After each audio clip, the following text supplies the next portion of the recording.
Good morning to the Evil CJ show, providing quality and peaceful content to you this morning. What's up, everybody?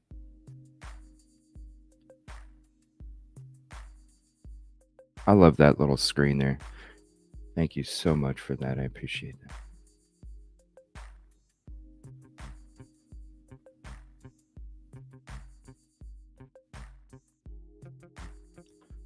All right, so here we go. I'm going to go ahead and say what's up this morning to everybody.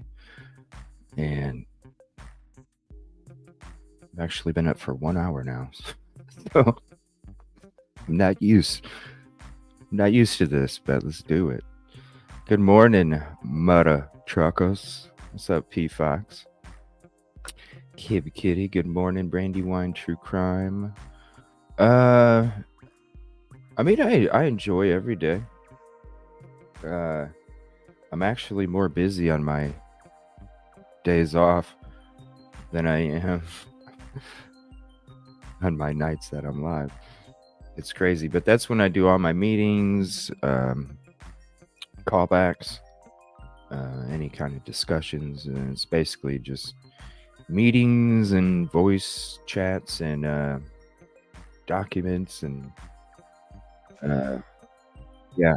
But we did get to play. Man, you know how long that episode was? It was like 2 hours and something. Me and Dago hitting the streets, live PD. So if you missed that episode last night, check it out. Shit's fun as hell. You gotta understand when you go to watch it. You gotta understand. In the beginning of the episode, Dago only has 7 days left. Okay, just when you go in to the episode, just remember Dago only has 7 days until retirement. Okay, just keep that in mind. What's up to Mike? How you doing this morning, buddy? 7 days. 7. Okay. Well, wait, it's 5 now. At the end of the episode is 5, but 7 in the beginning. What's up, Jinx? Good morning. Muddy Dogs at Bath. Jojo, good morning. William Tardy. Catastrophe and the Brew Crew. Yeah, I like that. Mighty Mons, what's up, Crime Sleuthin? Budford, how you doing, buddy? Good to see you, Dara. Thank you so much, Lake Effect, Cindy Ann, one of the best icon photos on YouTube. One of the best. What's up, Devil Doll? Renee, Chilla Bean, good morning. Sarah Sweetness. Oh, I'm so excited to hang out with you guys today. Tammy, what's up? So excited. Right here, this time slot right here. This is what I'm talking about in the future. 9 a.m. Eastern. And I'll still be back tonight because I know only some people can hit the night show. So I'll still be back tonight. What's up, Detective Golden? So this morning, Mystic Virgo, what's up? So this morning I am to I don't know. As soon as I wake up, if I'm hearing them, it just, I don't know, I get energized from the music. Kels, good morning. So we're gonna sit back. I'm gonna read through some documents. Came out yesterday. But I was like, yo, it's my night off. And me and Dago got some streets to hit. So good morning, Dre. Thank you for hopping in. Oh wow, you've been up since 9:30 last night. Dang. You work third shift or something, or?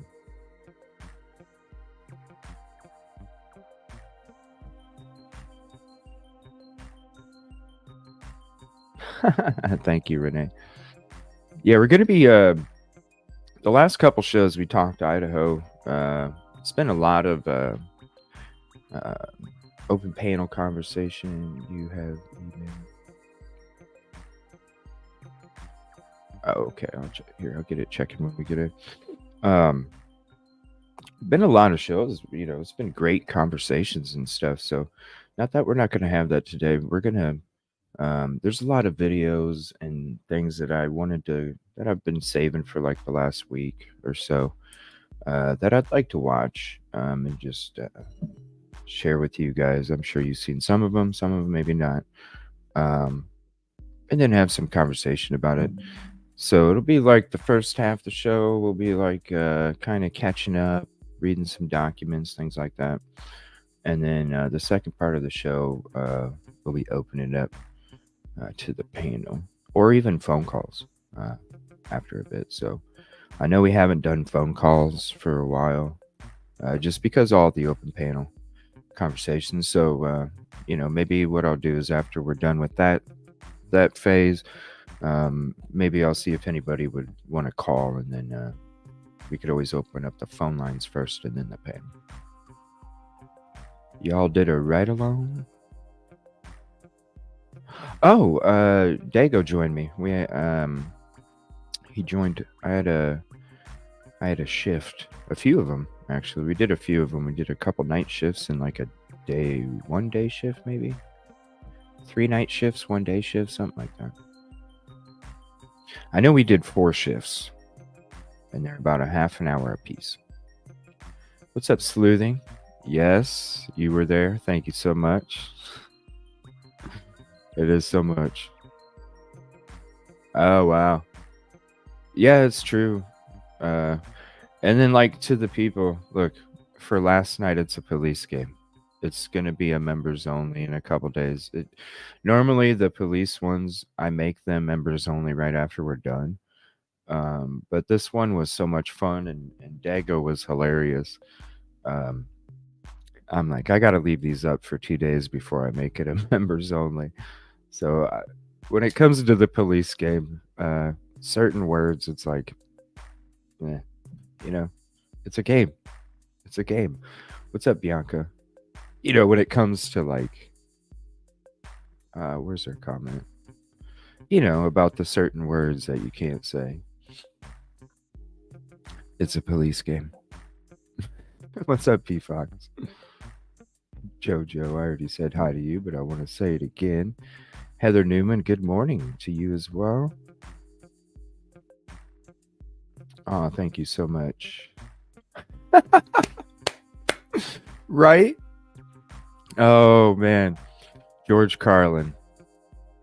One of the realest MFers out there, right? Yes, they have changed. I remember that episode there. Never too early. Never too early. Canadian True Crime Buff, good morning. Cheryl Graham. Oh, wow. Well, hopefully y'all sleep good. Good morning, Coral Beauty and Curious Chick. Good morning. Aw, thank you.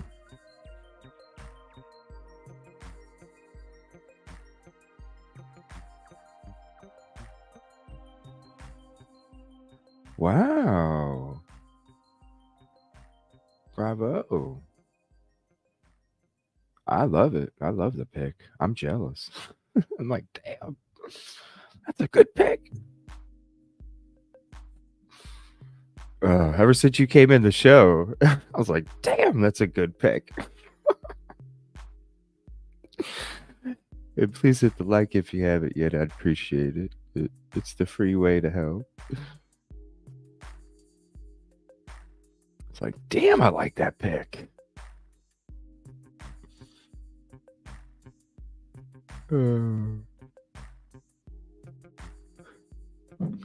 Yeah, George Carlin.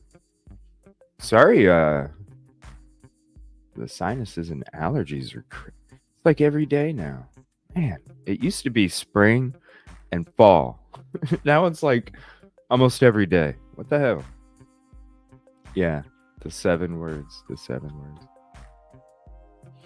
All right, so I'm gonna get into the first video because we're gonna sit back and watch some videos for a little bit and chit chat as well.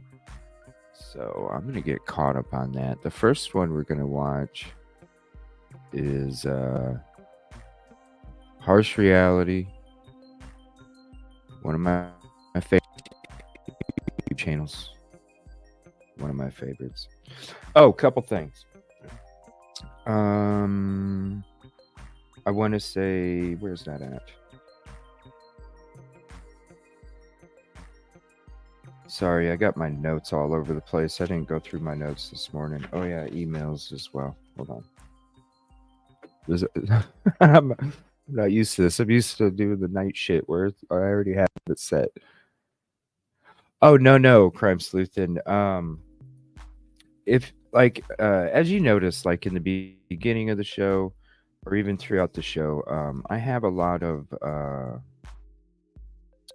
content creators that are very small but up and coming, in my opinion, because they're very talented. When it comes to the music that we do, Tech Death Hippie, when it comes to the intro, Grismatically Clever, even this thing right here, Say My Name on Twitter, she's the one that made this.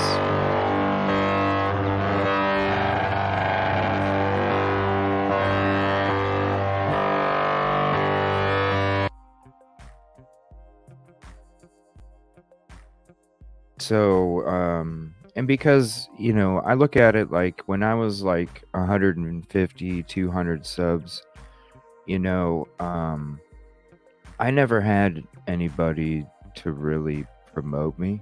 You know what I'm saying? So it was all just like with everything with the show, with the programs, with the artwork, my thumbnails. I know I'm not the best, but this is all the stuff that I've just basically had to figure out on my own without anybody's help. And when it comes to my channel, uh, when I had a couple hundred subs and that was it, nobody was, there was no promotion from anybody or anything. So what I like to do, um, is I like to try and showcase those individuals because when it comes to how I treat others, I always treat others as I'd like to be treated or would have liked to be treated in a similar situation. And so that's why there's no. It's not that they're not my style. They are my style. They're awesome, sleuthing. Um, but I'm actually already having one of the smaller, channels doing some work on that. So I'm going to be showcasing their work here soon. I appreciate you making those for me. They're definitely cool. But I already had one of those smaller creators already in the process of trying to work through it and things like that. Because even with my merch, I like to include other people. We got Cherry who makes some of the logos. I do some of those as well. We got Kib Kitty, who's going to be starting to run part of the excuse me, who's going to be starting to run some of the merch, clothing, the clothing and things. We're going to be having a lot more clothing options for a cheaper price too, because right now the t-shirts are $25 to $30. And I'm going to be, once I make this transition into this new venture of the clothing, that's when all the prices are going to go from 25 to 30 down to 15 to 20. So I want to make the cheapest t-shirt. I'll probably have like a special t-shirt once a month where it'll be like $12. I understand the economy is freaking tough. And to pay $25, $30 for a t-shirt or, more for different items, I don't, when like 80% of the profit is going to that company, you know what I'm saying? So what I'm doing is I'm cutting out that part, the middleman. Okay. And then I'm going to, really just take those profits and put those into the different prints and all those things. And really, I'm still, even not like on a $12 shirt, I'll make like $1.50, and on a $15 shirt, I'll make like $3 or something like that.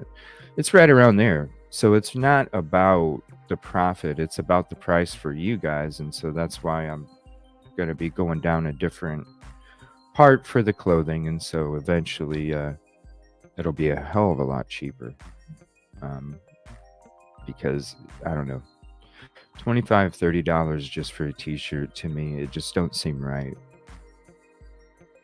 But that'll be coming up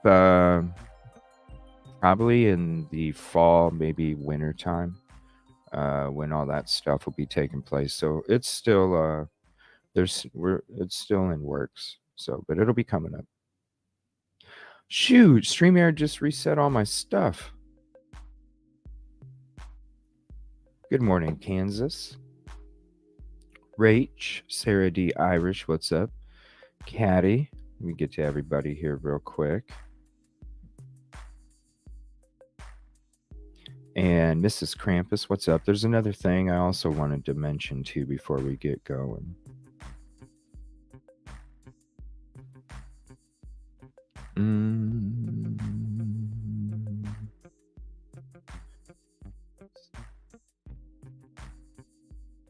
Yeah. More to you as well. Also,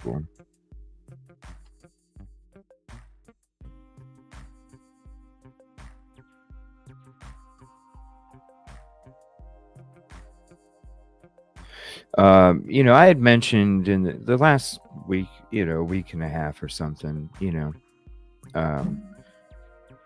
you'll hear my name in certain parts, in other parts of YouTube. You know what I mean? Usually come on, let's be real. Most people are talking shit. But I just want you guys to understand here, okay? Y'all that hang out here, y'all know who the hell I am. You know what the hell I'm about, and you know where I'm coming from. So when you see some fake ass emails or you see some fake ass, I mean, hell, Crime Sleuthin came on the show a couple days ago and said you could basically do all this shit yourself and make it look real. People, do your damn homework. Do your damn homework. You know what I mean? You have to understand. It's why I fired those flares last week. You have to understand. I'm a fucking threat to people, okay? So they're gonna say all sorts of crazy fucking shit. So when you hear my name and Dago's name and all these other content creator names, do your damn homework, people. Quit. Don't get sucked into the BS like you got. We don't need some more dot shit. You know what I'm saying? We don't need some more dot shit. We don't need CJ to have a fucking show. To expose contradictions. You know what I mean? Just it's crazy. I've been getting so many emails this morning, and it's just like, you know, it's because I'm a threat. It's just crazy. All right, so let's go to, and lady, please, if you use that energy for positive, can you imagine? That's all I'm gonna say. If you use that energy for positive, can you imagine?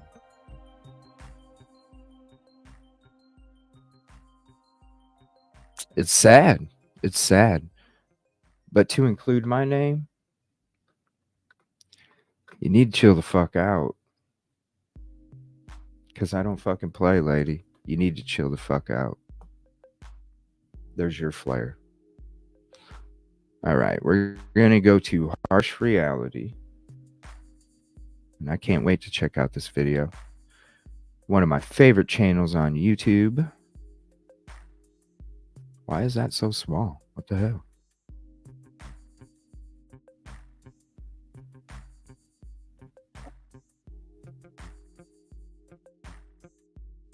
Then please. Oh. All right, make sure we like. Now this is Devil's Down on forcing DNA information out. Those are the documents that came out that we'll get to reading in a little bit here. We're gonna watch a couple videos, chit chat, and then I'm gonna get into those documents here. Well, hello there, you beautiful, beautiful people. I hope you're all well. It is Thursday still. Yes, Thursday. And I hope you're having a fabulous day. So look, there has been some new documents come out in the Idaho 4 case. And I thought to myself, what do I do? Do I go through these docs and read them all to you guys? And I thought, no. Firstly, I think if there's I did a lot that, of them. You would probably want to throw yourself off of the nearest roof, and so would I. Why would you think that, dude? Everybody loves your voice. Everybody loves my voice. What's wrong with reading shit? People want me to read instruction manuals and car manuals, bro. Come on. Everybody loves your voice, bro.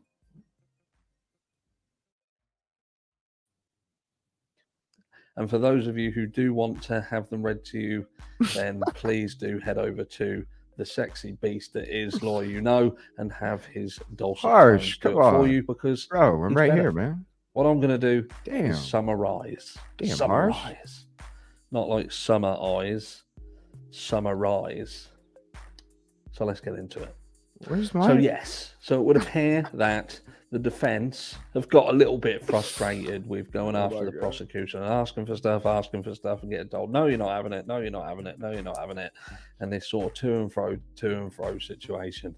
So they have now got in their own professional and looked again at the DNA, and they've put forward another affidavit to say, look, we actually do need this DNA information, and we need it because It's part of our process to enable our defendant, our client, a fair trial.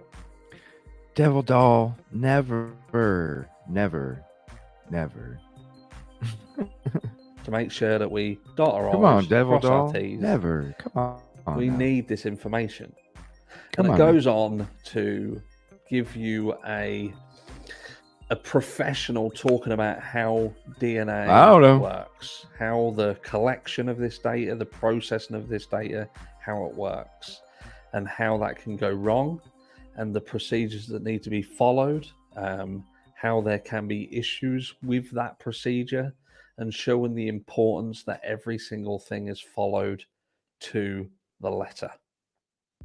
And it kind of concludes at the end of that document by saying, look, I think that what we've basically said here is everything that someone would need to know to prove that I, as a professional, know what I'm talking about.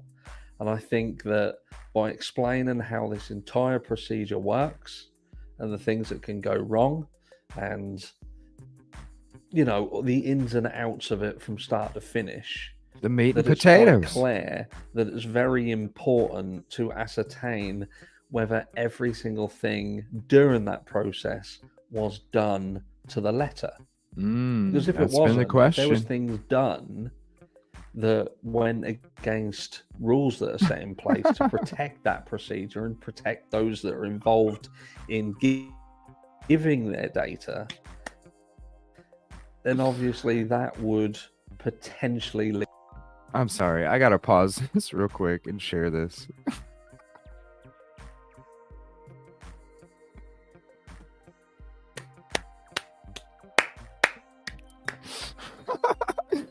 Who the hell made this? Hold on. Hold on a minute. This was in my Discord a second ago. Jinx. That's you? Wow. What's up, No Chains? I just had to pause it real quick. Jinx 13. Jinx 13, where you at? Put Jinx, if you're in here still, put your link in chat. Hold on. That is fucking awesome.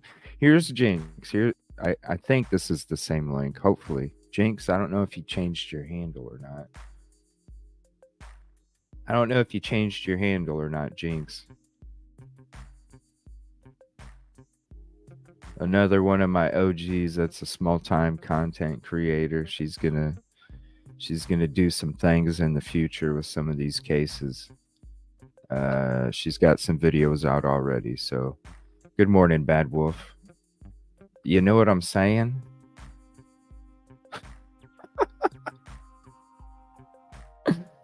I don't know. Did you make it or find it, Jinx? Because I think I don't know. She can make some damn logos. You should see some of her stickers. I need bumper stickers, Jinx. Because I've been waiting for bumper stickers since like February. And it's August. I've been waiting for bumper stickers since February. All right, back to the video. What an amazing... I love that. That's awesome.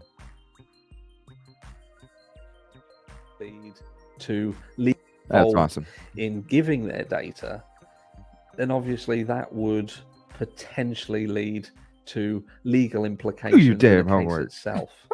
Could lead to a dismissal of the case. It could lead to various nuances in the legal procedure that ultimately could mean that someone could walk free when technically they've done it, or someone could get prosecuted and ultimately killed and they haven't done it. So look, that's in a nutshell what this is about. This is just about the defense, yet again, going for the DNA, using their own specialist to play the game. No, you know what? I'm gonna be honest with you here. Look, I got 2 cups Okay. I got 2 cups. Here, how could I turn it right? I got 2 cups that are the exact same.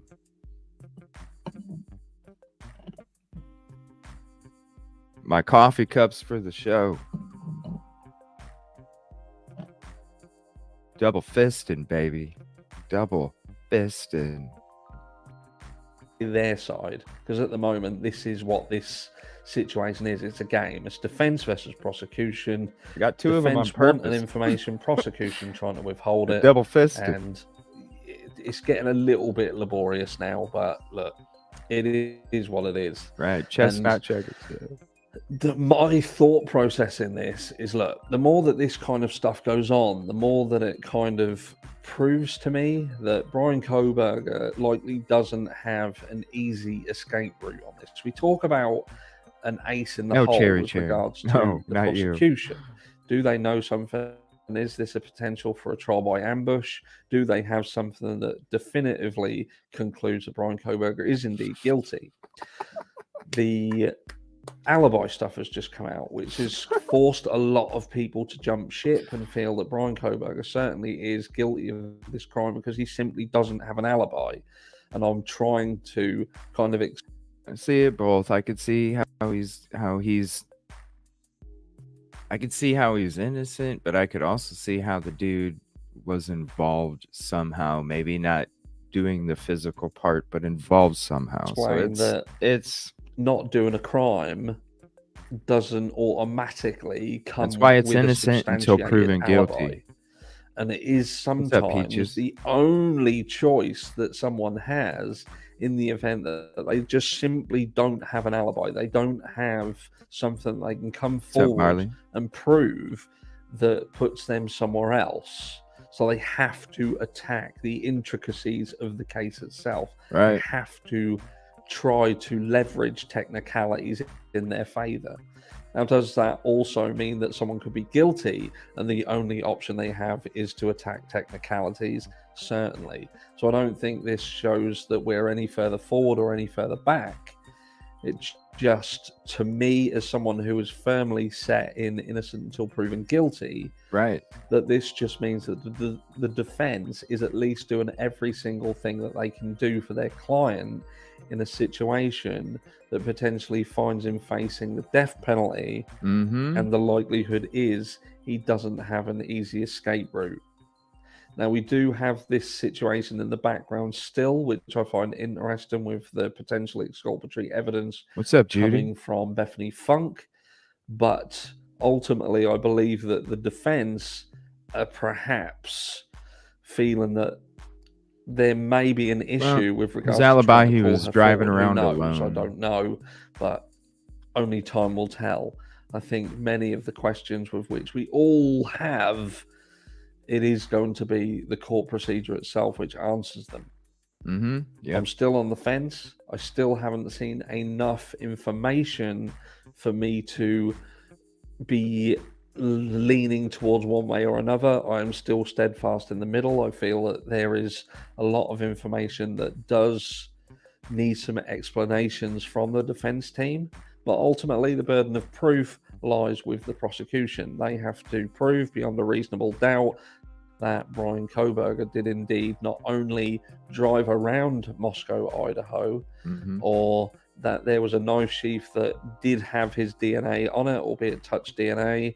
It has to be beyond a reasonable doubt that this knife sheath proves that he was in this property on this night and he did this crime. The knife sheath on its own, I don't feel is enough, so I do hope that they have a lot more evidence to support what they're trying to say, because currently what we've seen, in my opinion, from the general public's perspective, is nothing more than evidence that could be argued either way.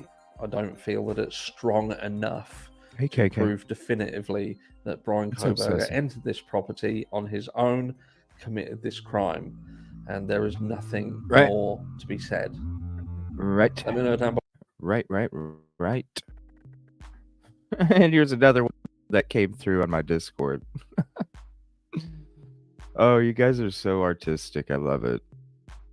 I appreciate you guys so much. Oh, good stuff. Yeah, his alibi is that he was driving around alone. Uh,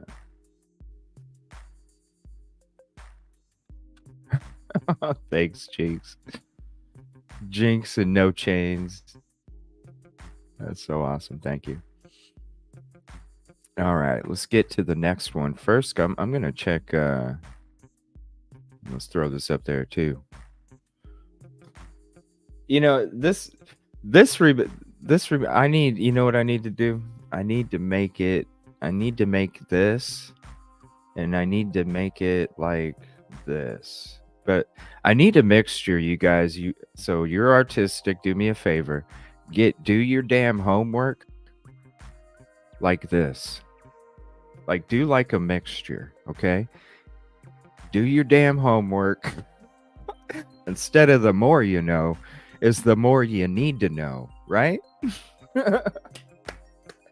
The more you need to know. So do your damn homework. We need something like that. We need a mixture of those two things. So you artistic people, do me a favor, throw me something like that. The more you need to know, do your damn homework. Something with this mixture. Something with that mixture, okay? All right, let's check. Let's check the break and see if we got anything going out right now. When I'm doing these day shows, I like to make sure that I'm also checking different live news.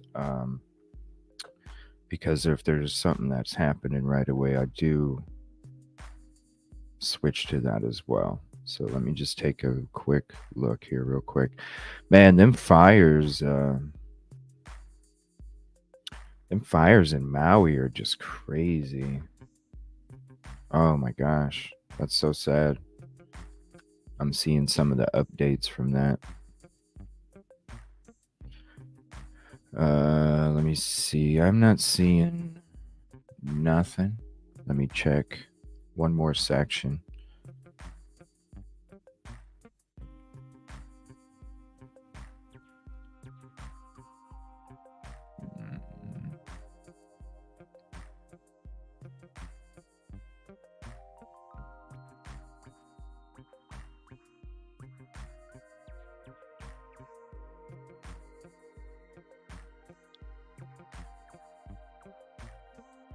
Let me see. There's a shooting in Chicago, wildfires in Maui.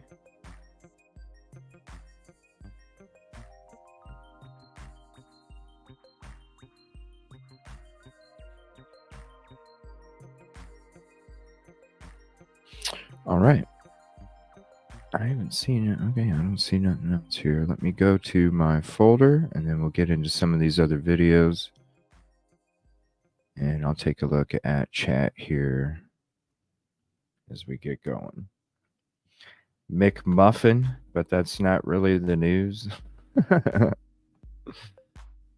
see, Wolfie. Man, Maui, that's crazy, ain't it? Yeah, thank you all for being here. What's up, Angela?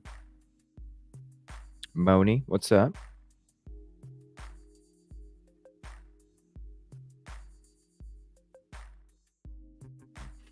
Kels. The more you need to know. That's right. And then Bad Wolf. Yes, there needs to be some integrity with the DNA testing. That is true.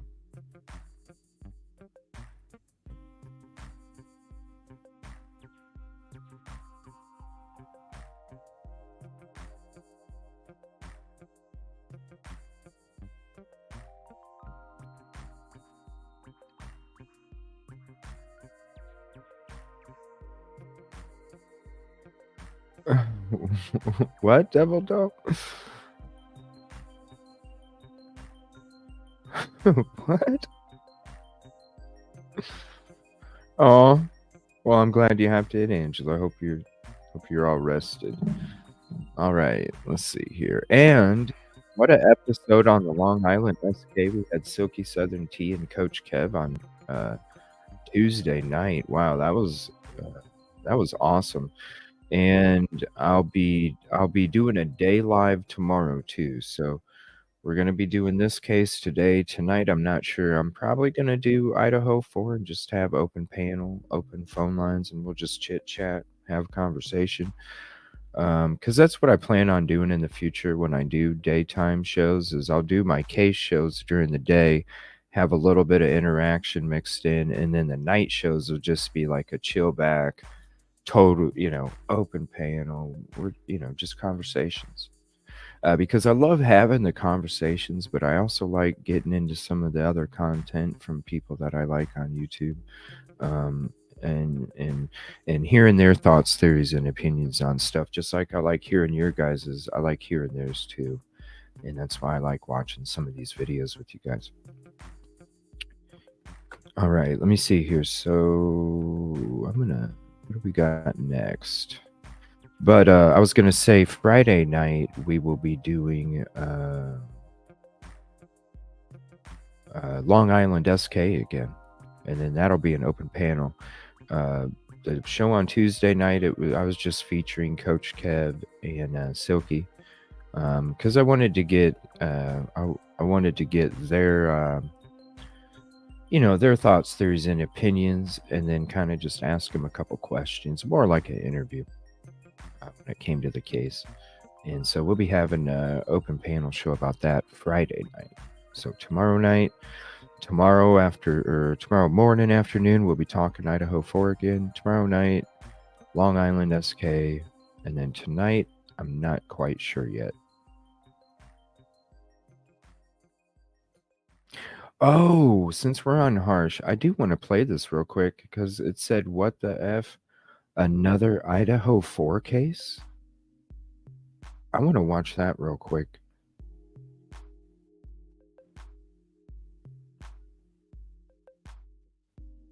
What the heck is this? This was from, hello there, you beautiful. let me see. This was from 2 days ago. So I don't know what case this is. Major John Kaler? Do you guys know about this case?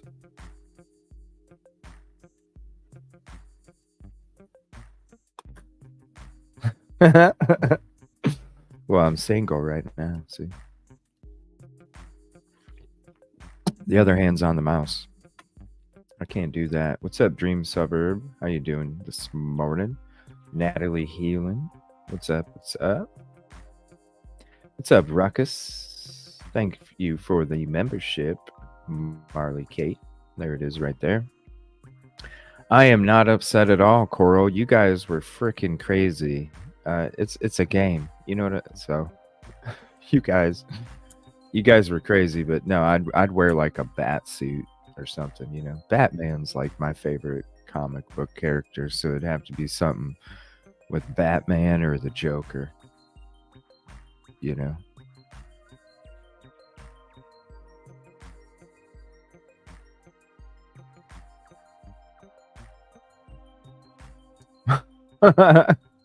Peaches. Oh, but does the host? No, I don't. So I am hetero. The dark side creeping. No preseason. Preseason.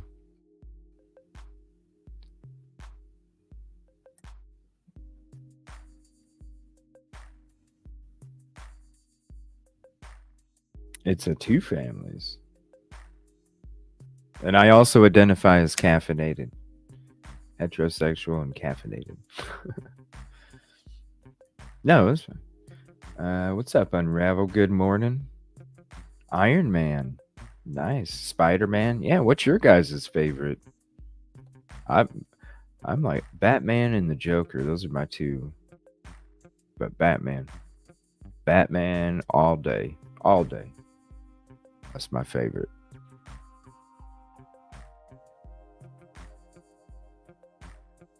Can I ask you a question though? Why would it matter? So, I answered your question. Why would it matter? Which one it would be for you? What's up, Cammy Q? How are you? Copper Horse, how you doing? Captain America? Wonder Woman? Harley Quinn?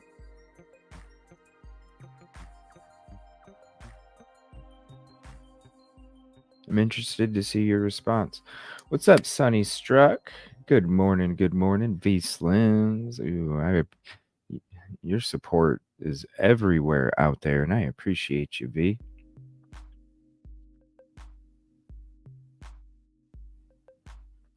Exactly. That 100% Ruckus. If you're not subbed to Ruckus Rocks podcast, I'll throw his link up there in chat. Definitely go sub to him.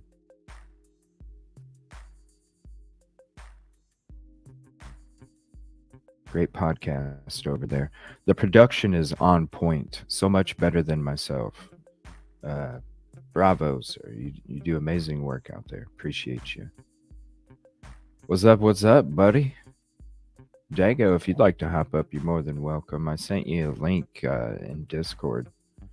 But I'll be I'm going to read through these documents here, and we're going to check out a couple videos, and then I'm going to read through some of these documents, and then we'll be opening up the phone line and the panel.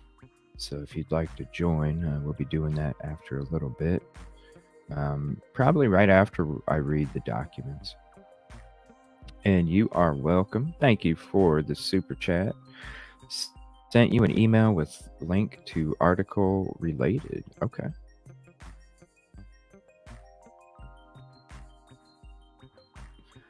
I don't know. I haven't seen the response yet to my question. Political correctness? So who was not being politically correct?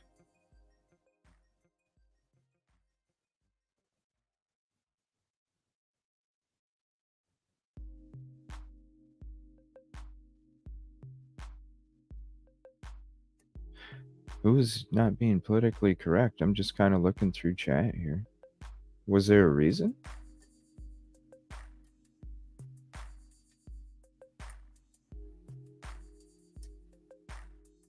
I don't know. Let me take a look at your question again.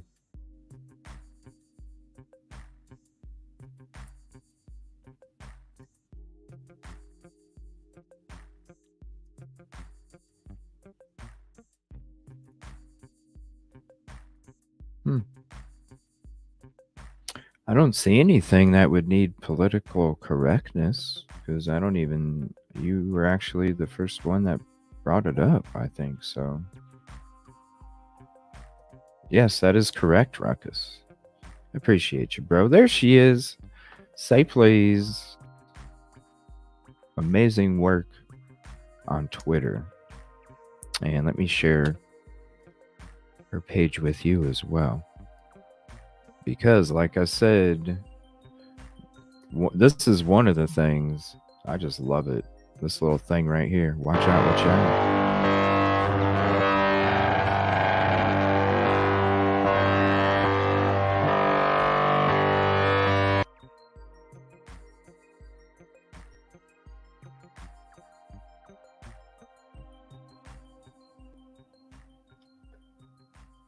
Why won't it let me go to you? What the heck?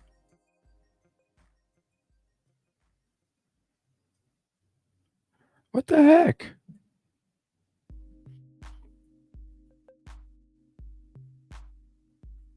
There we go. Come on, Twitter. Is something up with Twitter today? Or what do you call it? X now? X? I'm just gonna keep calling it Twitter. Alright, there you go. And then this too. Very talented. Very talented. Very talented. Go follow on Twitter. Rock on. Get some stuff. Let me see. Let's get to chat real quick, and then we'll get into this video. I'm gonna throw it out there, CJ.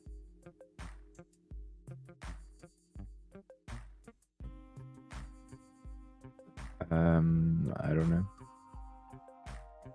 What's up, Dakota? How you doing? Yeah, Dago, if you want to hop up, I sent you the link to Discord. In uniform, yeah. Yeah, we were talking about you in uniform, buddy.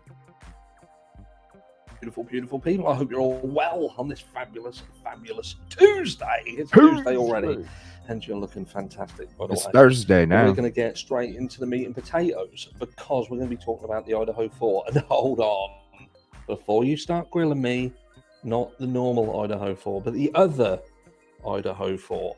The Idaho 4 that came about on the 7th of June this year. Now, some of you may have heard of this, some of you won't. But let's just say there's definitely something in the water when it comes to Idaho. And this is certainly somewhere that I would not want to live right now. So what happened? What happened, I hear you say. And what happened is this. So this, I'm not even going to try and say, I'm going to try and say his name, Georgian Kayla. That's what Oh, there won't be, trust me. Shit. Again, if I haven't pronounced that right. There's no difference. I already fired my flyers, trust me. If people don't see them, it's not my fault. I am deeply, deeply sorry. Hey, my fault. No, I'm not. I did my So part. we're going to call him Kayla from now on. And Kayla is I did my part. 31-year-old. Now, it would appear that Kayla and his partner and his young children, they live in a house. Penny, this is a channel that, number one, is about peace, positivity, and progress. And I have a big heart and a big boot. And I use both of them to maintain that peace, positivity, and progress. And this is also a channel, and thank you for checking it out. This is also a channel that is about innocent until proven guilty, especially when there's shoddy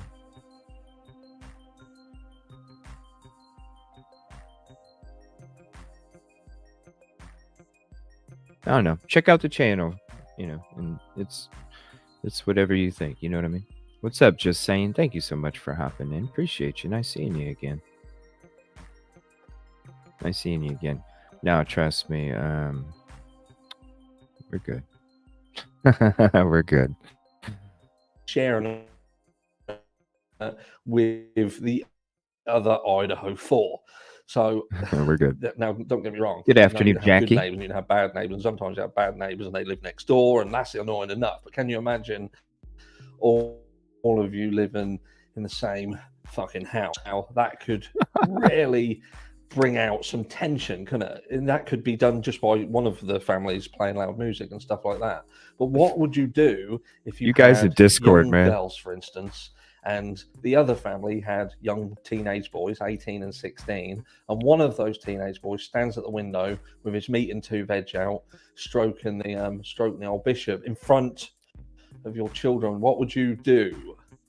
Now, some of you would say, I would flip out, I'd go crazy, I won't be very happy. Some of you would go down the route of law, I would contact law enforcement. Well, believe it or not, Kayla did. He first of all went to law enforcement and said, look, I'm not very happy because this family who live in the same building as me, so really annoying neighbors, one of the teenage sons, the older one of the two, he's flipped out the bishop and started stroking his hair in front of my children, and I'm not happy about it, and this needs to be dealt with. So police come out. They don't really handle it. There's some kind of confusion over, was there a report done, was there not? It was said that they were advised, the prosecutors were advised that they should really press charges for a misdemeanor, and there seemed to be a delay in doing so. I think, reading between the lines, that it looks like the shit hit the fan on June the 7th, and then law enforcement tried to dot their I's and cross their T's on that day by then filing what should have been filed perhaps days ago. But anyway, I digress. So anyway, from the parents' perspective, so from Kayla's perspective, he's gone to the police and said, look, this is what's happened. I'm not happy about it. It seems that this wasn't a one-off. This was something that had gone on and escalated. Kayla had apparently, and his partner, had an argument with the boy's parents, the boy's father, and it would appear that the father wasn't perhaps taking this accusation seriously. He'd been told, didn't really listen, turned an argument, the rest is history. So things have escalated, and this has resulted on June the 7th of Kayla walking into the neighbour's house, well, the same house, their part of the house, and shooting all of them. Close range, What? done, whole family wiped out, What? annihilated. Police have arrived. After doing so, Taylor has gone to his partner and said, look, there's my wallet, there's everything. Just tell the kids that I protected them. I did what needed to be done to keep them safe. What? And now we have, obviously, a court case. We're having a court case, and this is going to be an interesting one. It's certainly different when you look at the court documentation in terms of this case versus something like the other Idaho 4. It's going very, very differently. And we also see a similar situation of the burglary being added to the list of charges like we do in Brian Koberger's docket. So there seems to be what they do when somebody enters someone else's house with the intention to commit a nefarious act. I would imagine that the burglary is what gives them the premeditation hook. That's my grasp on it.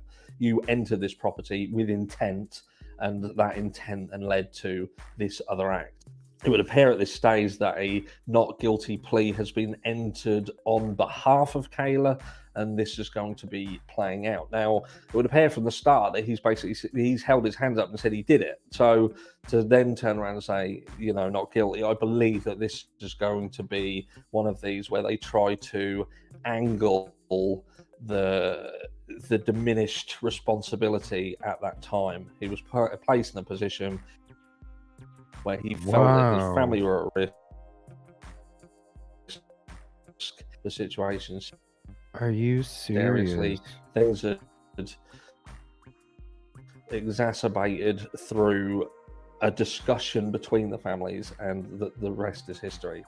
So I don't know whether you've heard about this case, whether this is the first time hearing about it or not, but I will be following this case certainly as we find out more about it and what is going to happen. Doesn't look like it's going to end well. We know how Idaho kind of behave with things like this. It'll be interesting to run the Idaho 4-1 and Idaho 4-2 side by side and just see how they progress and see whether they do indeed operate similar, the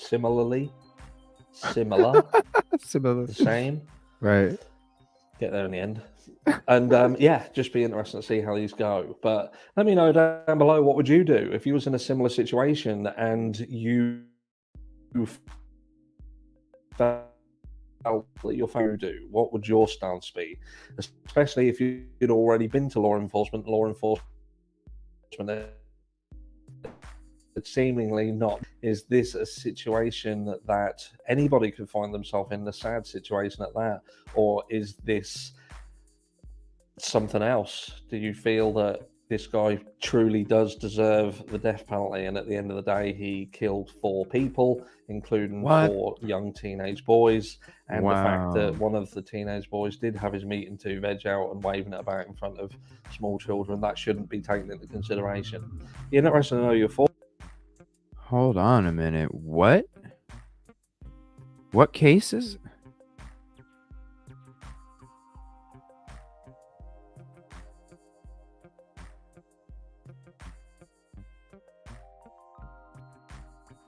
Major.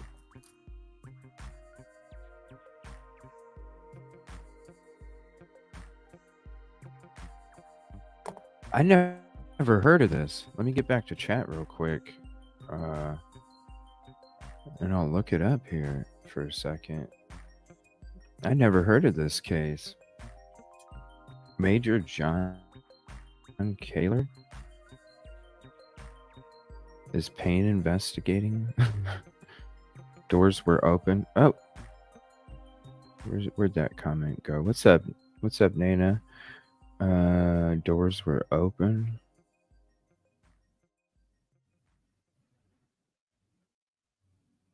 Let me see.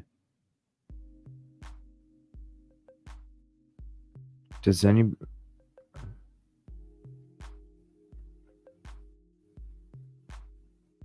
That's some crazy stuff. What's up, the Deline one? How you doing? Tree Baby, Tennessee.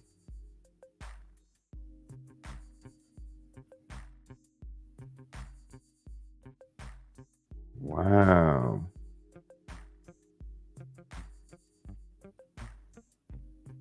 Good morning. Bad neighbors.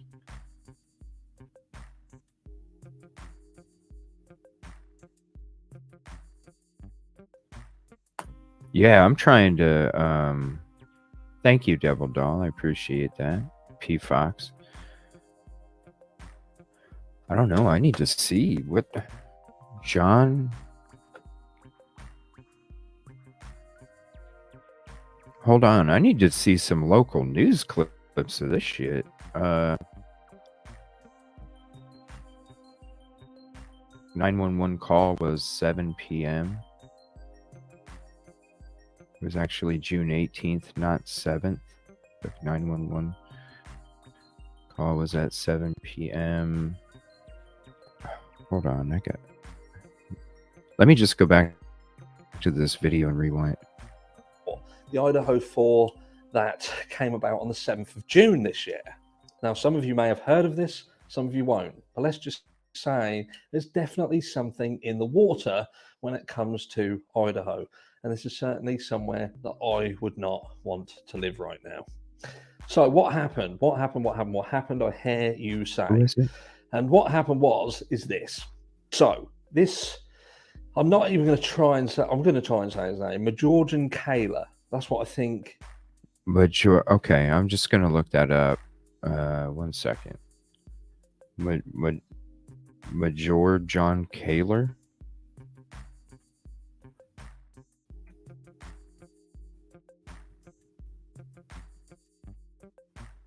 The hell is this?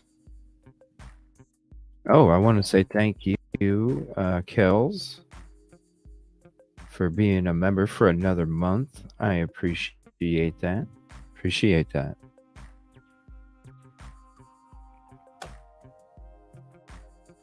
We'll be having a members only live coming up this weekend. We'll finally, I know I've been talking the Sigma Chi members only for like 3 weeks now. All this other shit in the background's been happening, but now this weekend, yes, members only, Sigma Chi. Wow, this is from, hold on, new court documents.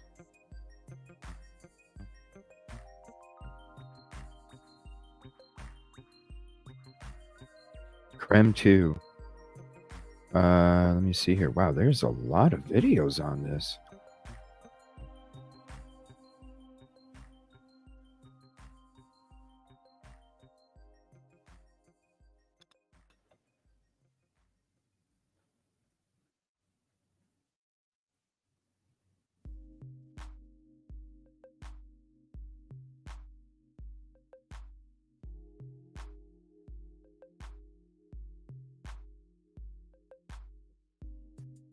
So this is Creme 2 News.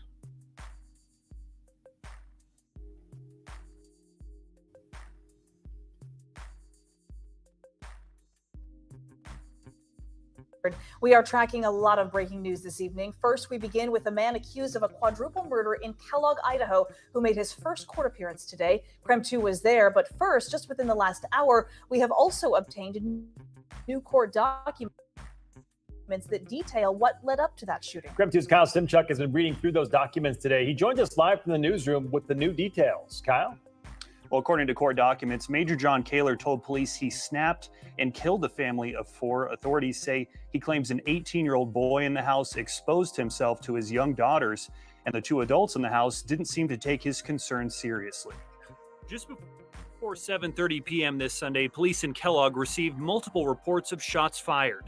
Detectives were on scene within 4 minutes and found a family of 4 shot to death. Detectives say they were all shot in the head at close range. Outside the 2-story apartment, they found 31-year-old Major John Kaler. According to court docs, he told detectives he killed his 4 neighbors, including 18-year-old Devin Smith, who Kaler and his wife claim exposed himself through a window in front of their young daughters days before. Smith was killed along with his 16-year-old brother, mom, and grandfather. According to court documents, Kaler said he was upset the two adults didn't seem to take his concerns seriously when he confronted them. Kaler's wife told detectives she witnessed the teen expose himself on June 13th. Court docs show Kellogg police were called to the home to investigate. On the day of the shooting, Kaler's wife said she was standing near her husband and heard the gun go off, then saw the teen's mom and grandfather fall to the ground. They were found outside the apartment. Smith and his 16-year-old brother were found in different areas of the apartment. Court docs show police found blood and human tissue on the gun, consistent with a close-range shot. Kaler's wife told detectives he asked her to tell their children he protected them. She then overheard him talking on the phone, saying he had killed 4 people. And detectives say they found a .45 caliber semi-automatic pistol in Kaler's truck as they processed the scene. Whitney? Whoops. Come on. What the heck? Thank you very much. And Crime 2's Shannon Mowdy is continuing our team coverage on this story. She has details now on the suspect's court appearance. He faces 4 murder charges and 1 count of felony burglary. Today, prosecutors said that Kaler admitted to the killings. The crime scene tape is gone, and a memorial now stands at the scene where 4 people were shot dead Sunday. And we now know the identities of those victims from the Shoshone County coroner. They are 65-year-old Kenneth Gardapi, 41-year-old Kenna Gardapi, Devin Smith, and 16-year-old Aiken Smith. All died of gunshot wounds. In his first court appearance since Sunday's shootings, Major John Kaler heard the charges against him, including 4 counts of first-degree murder. That carries a potential maximum penalty of death and/or life imprisonment. Do you understand that charge and the potential maximum penalties, sir? Yes.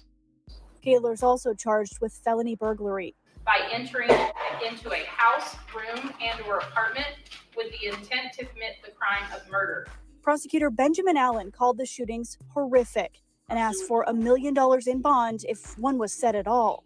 Allen detailed Kaler's criminal history, which included a number of misdemeanors and infractions dating back to 2007. Certainly the state's recitation seemed long, but really breaking that down, we have a few misdemeanor offenses, certainly none of violent nature.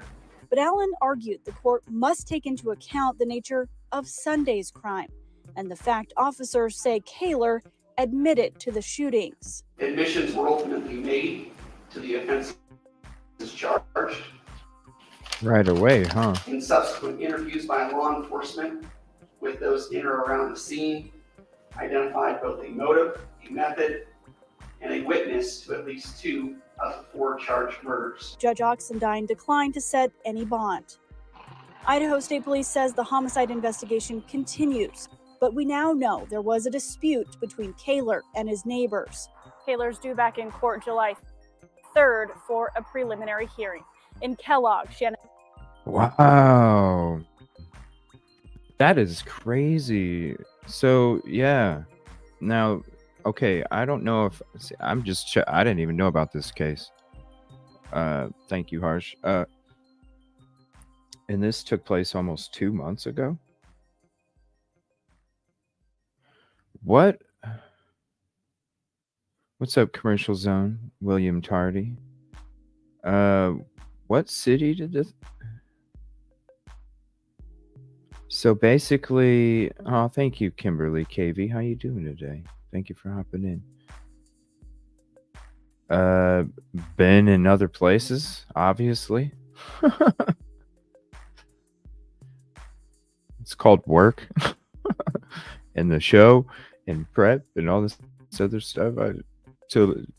Shit. This is crazy.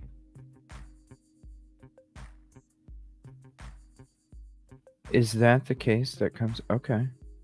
What's up, Dory? Bobby J. Please hit the like if you haven't yet. So basically, so what?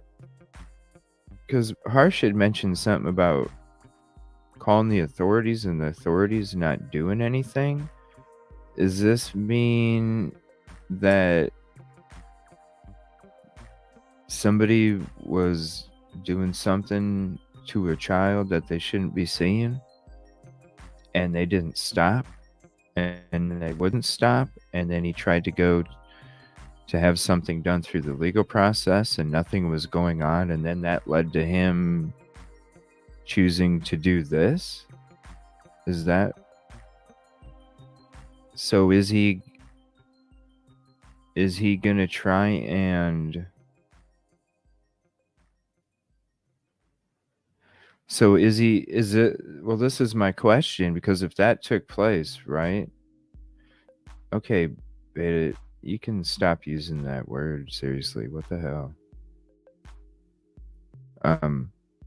There's no reason to use that word over and over and over and over unless you're trying to get booted. So, just letting you know. And you know what word I'm talking about, so I don't need to answer your question that's going to come up just to prolong the situation. You know what fucking word I'm talking about. Do your homework. So what my question is if that is what was taking place, then is he going to say that he admitted right away he was in clear mind of what he was doing, and it's going to be some like a self-defense kind of thing? Like, yeah, this is what took place. I admitted it right away. I stayed there. I admitted to what I did. Everything completely. I admitted to it right off the bat. And the reason I did it was because of self-defense.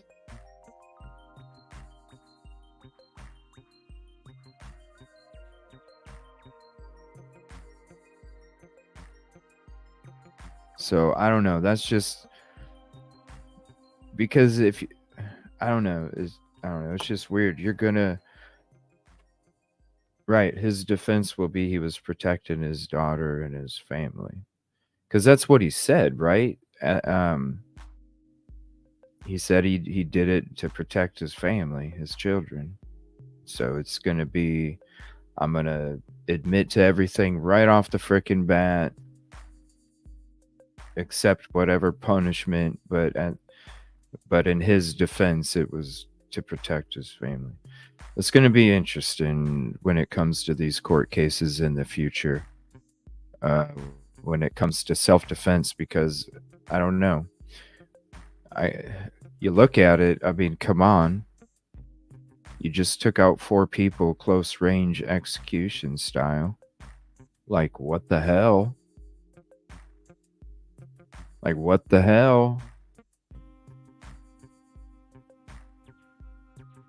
But then at the same time, it's a defense of protecting your family. So, but to do that, what the hell? I mean,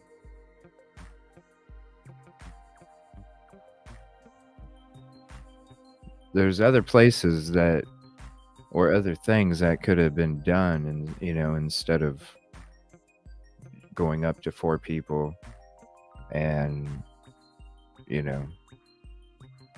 doing what you did. I don't know.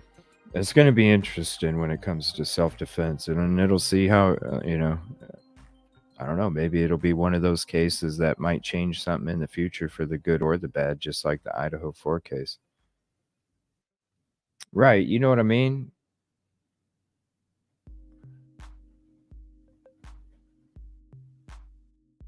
Oh.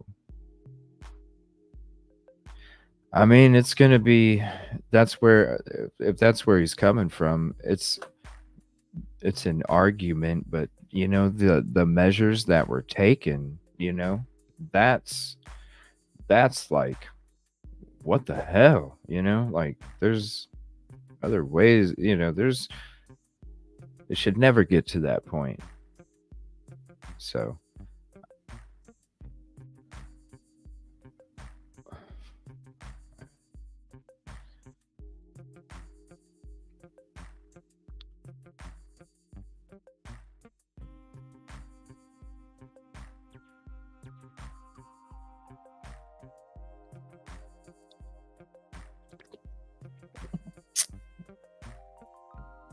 And that was that. Or were the neighbors alongside? I don't know. Right, and the mom and the grandpa. So I don't, I'm not saying that's what he's gonna, you know, I'm saying that's where I think what he's trying to do.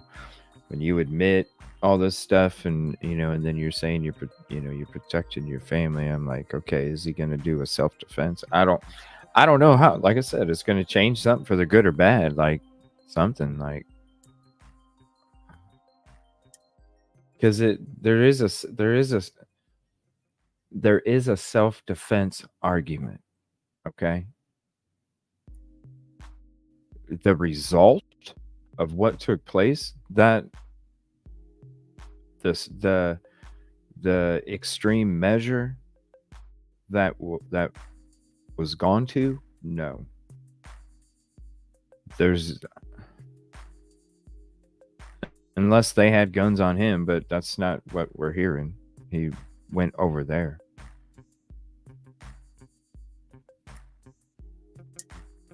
But if they had guns on him, I don't see how he would have been able to do what he did. You know?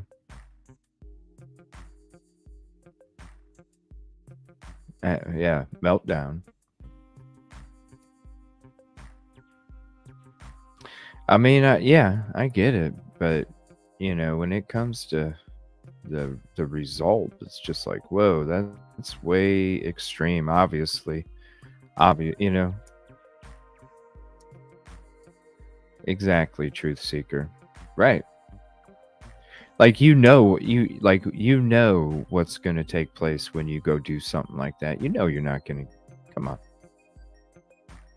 The chance of you getting off on that is like, right?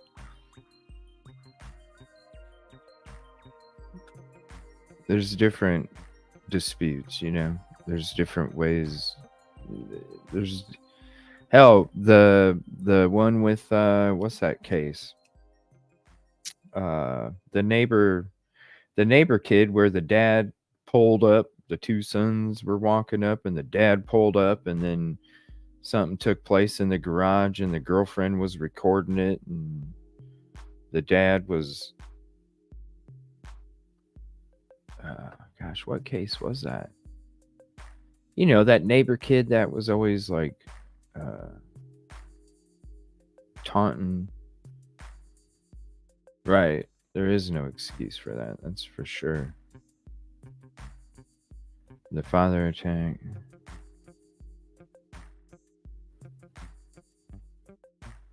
Oh, wow. No, I didn't see that. Yeah, I need to learn more myself. Start a folder on this. Yeah, it's in Idaho. How far away from Moscow is it? I saw somebody said it's just north of Moscow. How far north is it? The boy was doing it at the high school too, and the school ignored him. It escalated over time. Yeah, that's the problem with these schools, man. Even with bullying, they downplay this shit because it affects their funding. And so shit like this gets ignored. Because of funding, because they don't want that little mark, little check. Yes, there's one or however many of each, and then it affects your funding. So when shit like that happens, oh, let's just take our time. Nobody's trying to do that. Come on now. It's ridiculous. And these are our freaking children, man. Right? It's sad.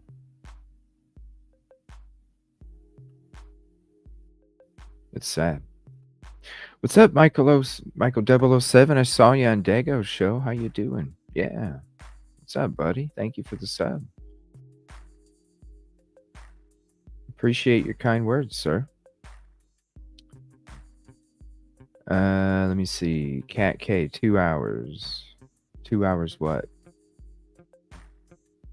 Oh, 2 hours north. Okay. It's like, what's happening in 2 hours? More documents?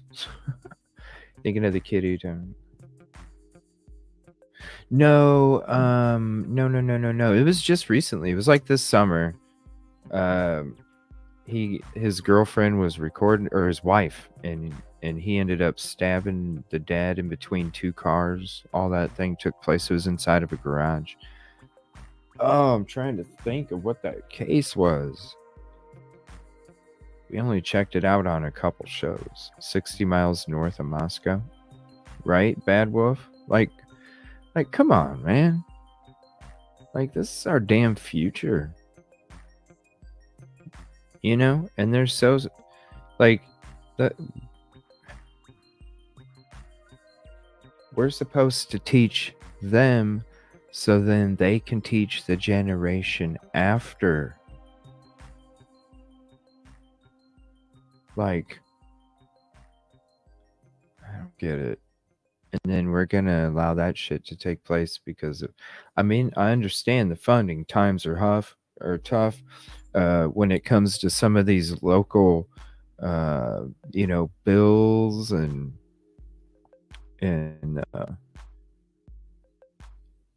all these different shit. I'm having a brain fart. What's the word? The funding for schools and roads and all these other things.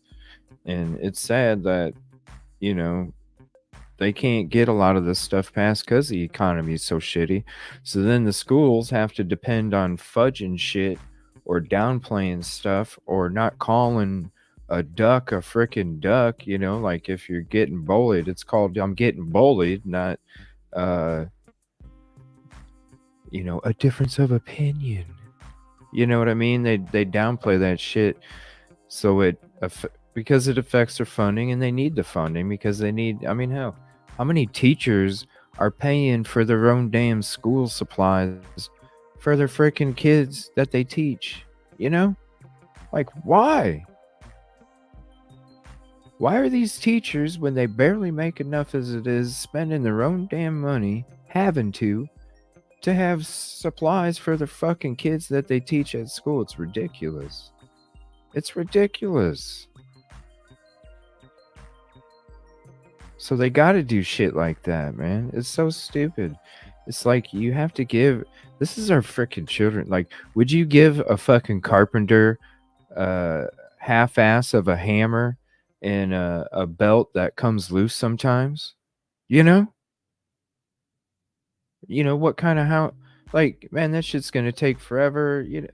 Why wouldn't you want to give someone the best tools that you can give someone in order to teach others or to accomplish tasks, especially when it comes to the children who are then going to teach their children? It's so stupid.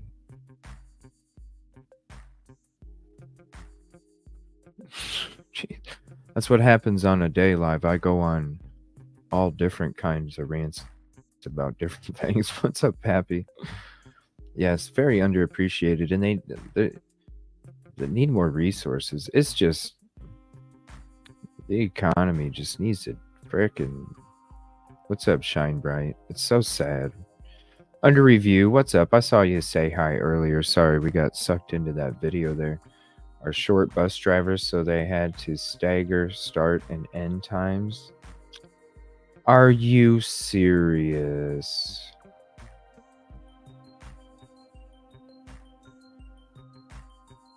Oh my gosh.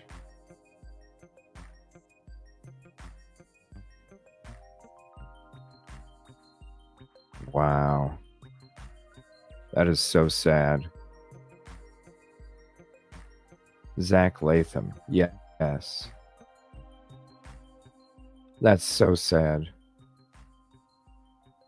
Yeah, that too. Yeah. And then they got these rooms, right? These they like go in the corner of the classroom, and you can it's like half of a corner, right, of a classroom, and you can move the desks, and then that half corner goes like this, and it flips out like that and creates like a bulletproof shelter, you know? And it's like, but they're charging, these things cost like $300,000 a piece, right? So you have all this shit going on at these schools nowadays. Why isn't the government, why are we not building new school? Why isn't the government having some kind of program where, I mean, hello, it's an epidemic. It's an epidemic. Why are they not, you know, forget putting these things in schools that were built 15 years ago. Build a new frickin' school. It's a lot cheaper, you know that, to build one than to update with those rooms pre-installed in them. You know, like, instead of blowing all this money, or we don't know where $3 trillion went to. We can't find the receipt. Come on. This is our children.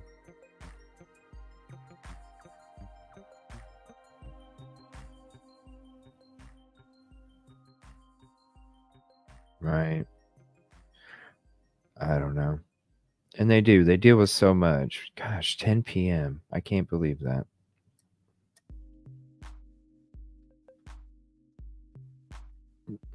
Right, commercial zone. That's a good point right there. All right, I'm going to save this. I never heard of these, so. And it's not July anymore. Huh. So that's interesting. There was another one I want to check out, and then we'll get into some more stuff here. Where was that at? So that was a month ago. Is there anything new? So these are all a month ago. That's it.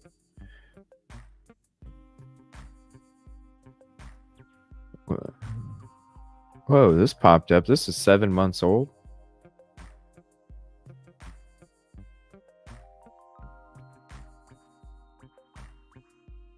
Was a scream caught on police body cam video the night the 4 University of Idaho students were murdered. Well, this is old. Hear anything? Is it a scream? Is it a screech of tires or something else? The timestamp on the body cam video reads 3:12 a.m., around the time of the murders. Listen really closely. Tell me if you hear anything. On court TV, these former prosecutors listened to the body cam video. Only anchor Vinnie Politan could hear a scream. Okay, it's faint. It would be, though. I didn't hear a scream, not anything enough to connect the dot and to solve this Damn, that's old. That's like mystery. No. The scream, if it is a scream, can only be heard on a body cam video released by police, and none of the people in the video appear to react to hearing someone cry out in the night. We asked forensic audio expert Anthony Nelson to enhance the audio for Inside Edition. It definitely doesn't sound like a human calling out or screaming to me. Could it be a squeak of a wheel speeding away?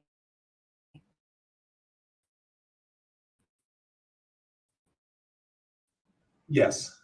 It could be. Yes. A neighbor who lives close to the murder scene. I was like, I wonder if like, you know, that wasn't just like some drunk dude like screaming, like it's actually like the murder.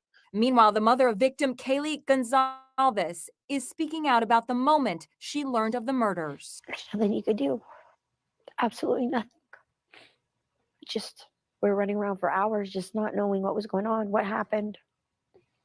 Because we found out by people calling us. And the sheriff showed up about 3 hours later. In Sleuth, he also heard a scream. Man, wow, that's an old video. I paused that music. Yeah, I don't know. It was interesting seeing that little audio thing there. I do want to go into those body cams at some point. I might do that tomorrow. Maybe get all the body cam videos together today and either go into them tonight or tomorrow during the daytime. But I do want to kind of look around at those body cams again. And we'll be doing some grub truck stuff coming up too this weekend here.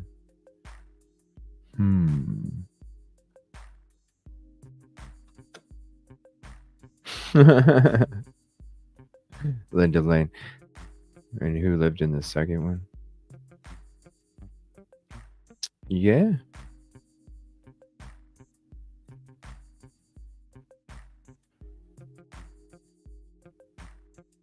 Yeah, it's all interesting, the whole.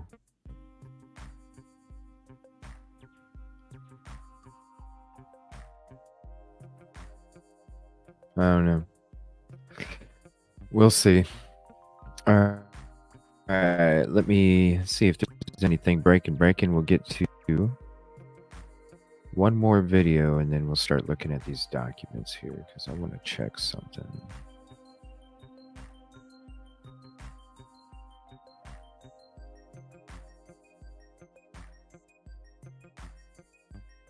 That's crazy though. Major John A. Kaler.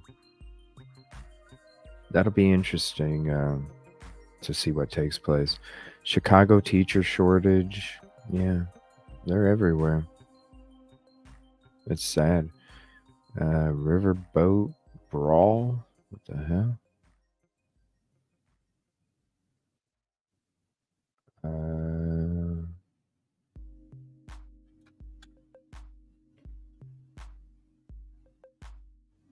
All right, I'm not seeing nothing.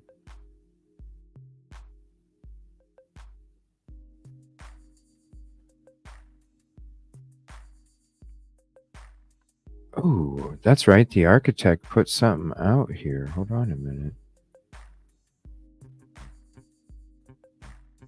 Let me share this. The architect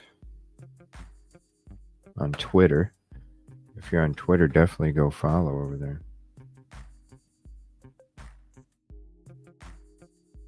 I believe it happened. Oh, where'd the message go?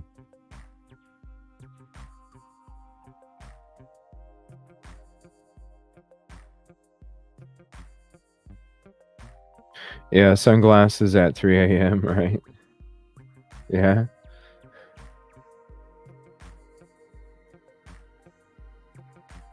Right. Yeah, he pops back up. What is this? Let me see here. Hold on.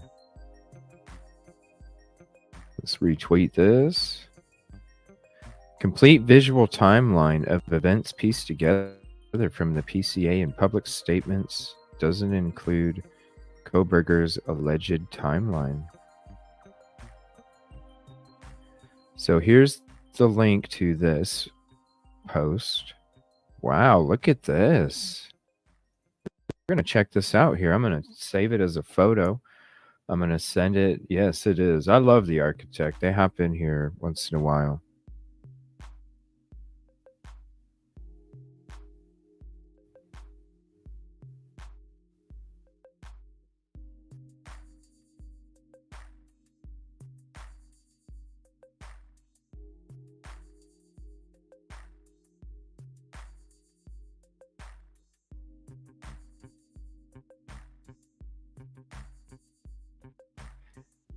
I think I'm always going to say Twitter.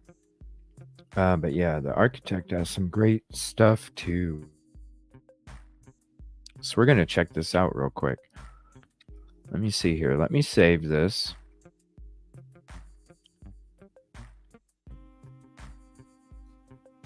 And if you're out there, architect, if you can do me a favor, if you can save the copy of this. I don't know how it's going to turn out. I don't know how it's going to turn out if I save it like this. We'll see.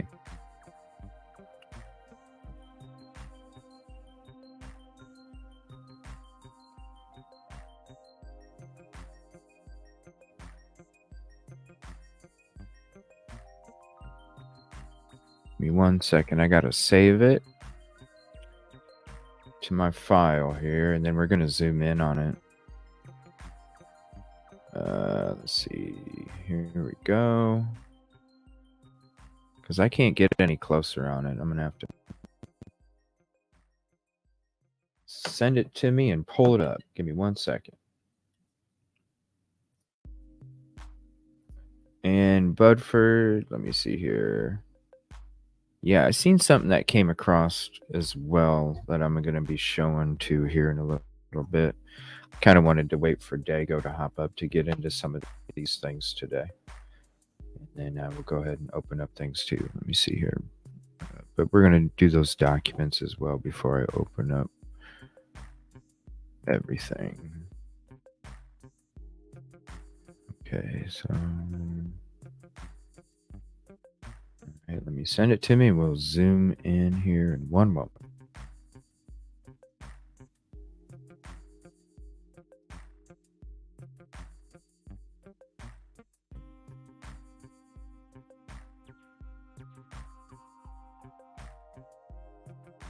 Okay, there it is. And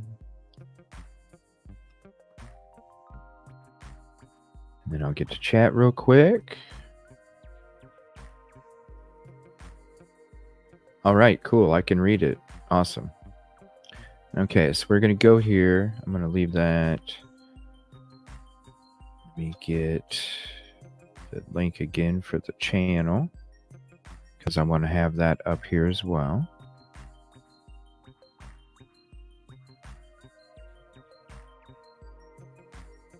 We'll get to reading this and checking it out.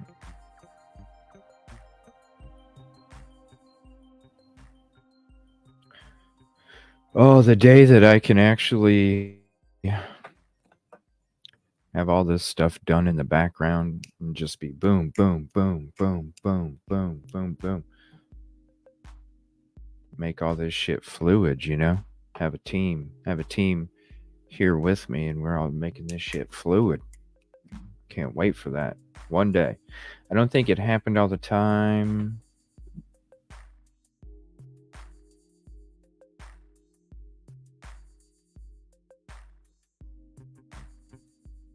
Ain't that right, Tree Baby Tennessee? That dude, yeah, he did, didn't he? That was a great episode last night. Appreciate him hopping up. What's up, NC Mountain Man? Good morning to you, sir.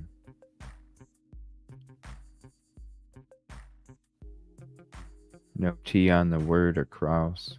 What's up, Marianne? Oh yeah, coffee. I need a drink of my coffee. Catastrophe always reminds me to take a drink. Thank you. American Princess, what's up? Crazy P. I know. Right? Yeah, that's what I heard too. How you doing? Thank you so much for hopping in. Good morning, America. Who? John Malkovich. What? Are you serious?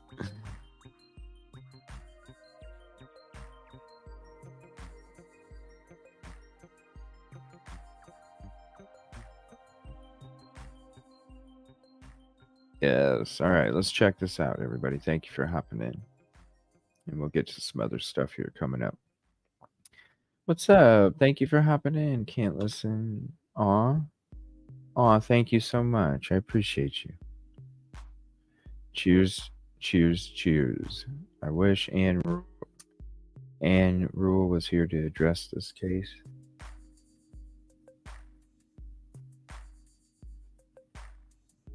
I would love to have somebody on. You know, I think it'd be I love interviews. Like, that's one of my, one day in the future when I'm able to do the Monday through Friday, I'll be able to open up the shows to different things as well. Because in the future, I'd like to do like half shows and half interviews. I would like to have as many interviews as I do these kind of shows, half and half. I love interviewing people. I love sitting down, listening to their stories or what they're talking about. I instantly have questions, and I just love the conversation. I love interviews. One day, I'll be doing them just as much as I do these kind of shows. Tunnels are not linked to the house. I never really bought into the tunnel stuff myself. It just seemed like more confetti. Not saying they're not true, but I don't know. It just seemed like more confetti, like the Linda Lane, like the screenshots. Not that they're not that they couldn't play a integral part in things, but I mean, I don't know. It's just confetti. Just confetti. That's right, NC Mountain Man. You have to believe first. And then when you believe, then you have to have the passion and the patience. And then when you mix all those together and you give it 150,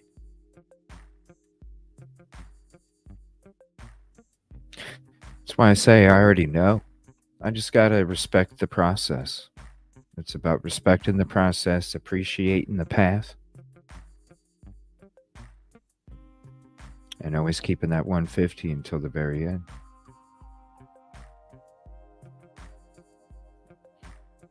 What's up, Michael? Thank you. I appreciate you. Jameson, what's up? Oh, good morning. It's still morning for a little bit. Woman power. Good morning. If I say good evening, I apologize. I apologize. I'm so used to doing shows at night, All right, so we're going to take a look at this document. This is from the architect on Twitter X. That's what I should I'll just Twitter X. X Twitter. No, it's Twitter's X. Yes. It's Twitter's X. No. It's X's Twitter. Wait, huh? Yeah, something like that. All right. Good morning to you too, Charlotte. Appreciate you hopping in. All right, so it says...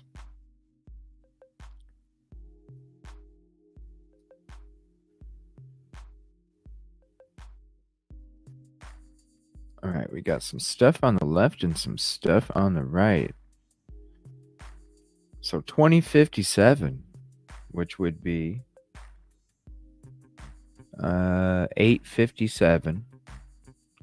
KG post on Instagram. One lucky girl to be surrounded by these people every day. Twitter's X. X is Twitter something, right? So I'll read the left side first here. Let me see if I can zoom in a little more. That's as far as I can zoom. 2100 to 0145 approximately. XK and EC seen by BF at Sigma Chi House. I can't read that. Architect, if you have the real one, buddy, please send it to me if you're able to.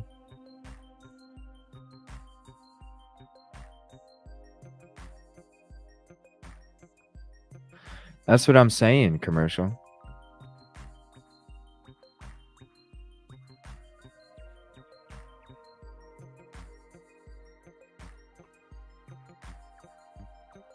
I thought about, you know what, maybe I'll do that today because everybody loves it when I play my old shows. And you can see how rookie I am. And there's one we haven't watched yet. And that was when I read the PCA. We checked out the press conference.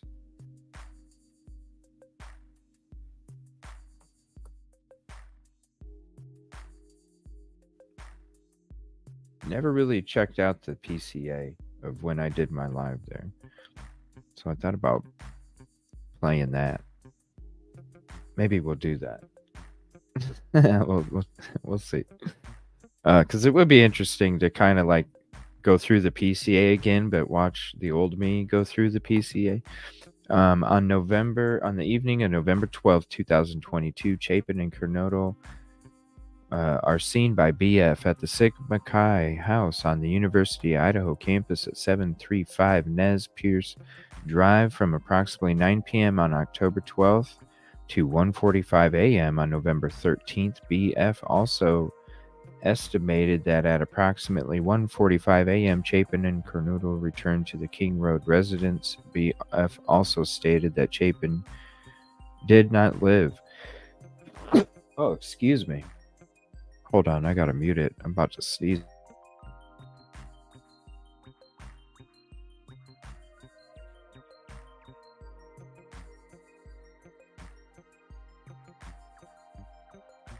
Whew. Sorry about that. That came out of nowhere. That did not live in the King Road residence was a guest of Coronado. That's PCA page 3.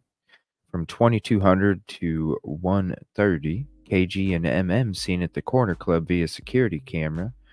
202 North Main Street, Moscow. Goncalves and Mogan were at a local bar, the Corner Club, at 202 North Main Street in Moscow. Goncalves and Mogan can be seen on video footage provided by the Corner Club between 10 p.m. on November 12th and 1:30 a.m. on November 13th. All right, and then I'll share the link to this again. 1:35 approximately, KG and NMM seen at the Grub Truck via Twitch stream. 358 South Main Street. At approximately 1:30 a.m., Goncalves and Mogan can be seen on video at the local food vendor called the Grub Truck at 318 South Main Street, downtown Moscow.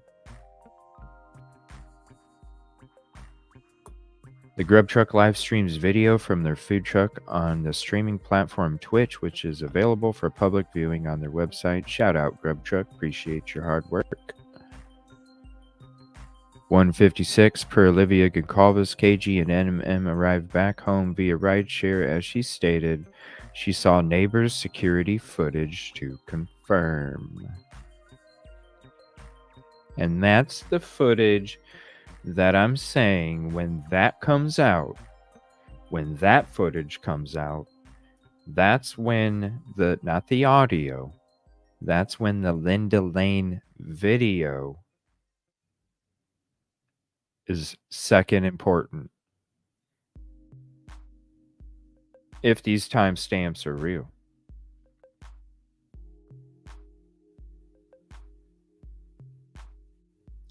I don't think any of the family already know, honestly. I really don't think so. Approximately 4 a.m. XK receives DoorDash order. DM and BF both made statements during interviews that I'll have to go to the PCA to read that. The occupants of the King Road residence were at home by 2 a.m. and asleep, or at least in their rooms, by approximately 4 a.m. This is with the exception of Coronado, who received a DoorDash order at the residence at approximately 4 a.m. Law enforcement identified the DoorDash delivery driver who reported this information.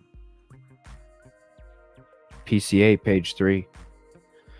At 4:12 approximately, XK's phone logs into TikTok. A review of records obtained from a forensic download of Coronado's phone showed this could also have been Coronado on her cell phone, indicated she was likely awake and using. Now, that's what you have to listen to the words. PCA, page 4.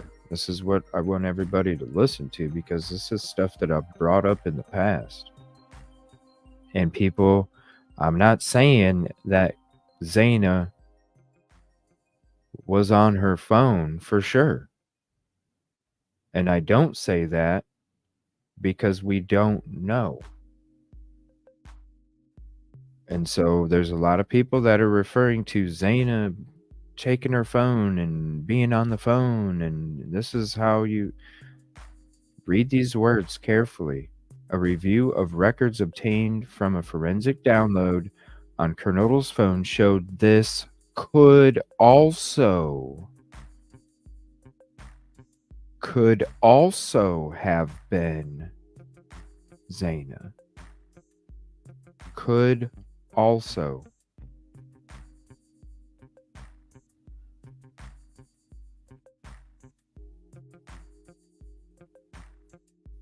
Could also. Keywords, page 4. Security camera picks up, 4:17 approximately. Security camera picks up distorted audio, what sounded like voices or a whimper, followed by a loud thud. Picks up dog barking as well. Remember that video and the audio? At approximately 4:17 a.m., a security camera located at 1112 King Road, a residence immediately to the northwest of 1122 King Road, picked up distorted audio of what sounded like voices or a whimper, followed by a loud thud. A dog can also be heard barking numerous times starting at 4:17 a.m. The security camera is less than 50 feet from the west wall of Kernodle's bedroom. And I'll show you guys that with my Google guy Zoom. That's not blurred out before they took it away from us. At approximately 4:25, killer leaves 1122 King Road residence, presumably out the sliding glass door that exits to the patio. The combination of DM's statements to law enforcement, reviews of forensic downloads of records from BF and DM's phone, and video of a suspect video as described below leads investigators to believe the homicides occurred between 4 a.m. and 4:25 a.m.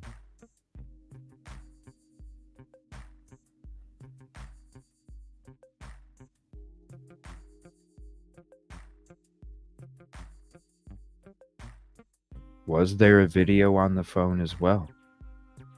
Was there a video call that was made? Not just a phone call.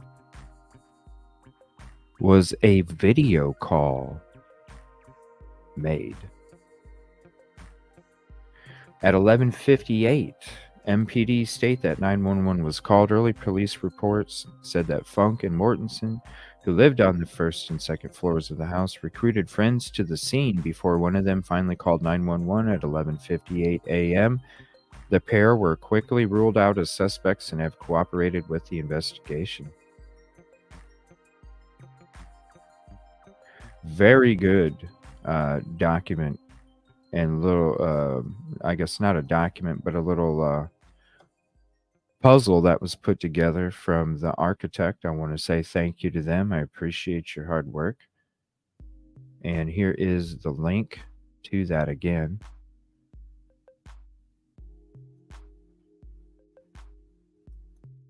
So if you're on Twitter, it still says twitter.com, everybody. so we'll call it's still called Twitter.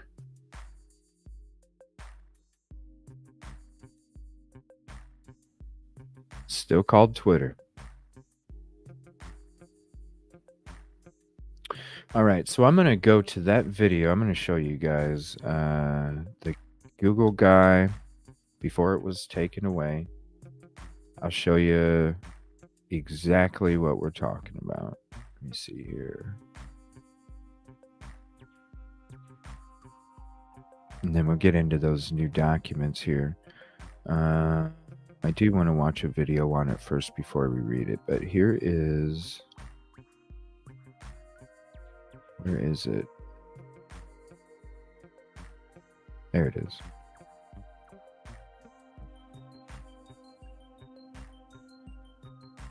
And let me get to your comments. Let me find this video. We'll get that loaded up, and then I'll get to your comments real quick. Okay, so let me pull this up. And 1122 King Road unblurred. Okay. I should just go to the real freaking episode, but I spliced this little 8-minute thing together. This is just a road.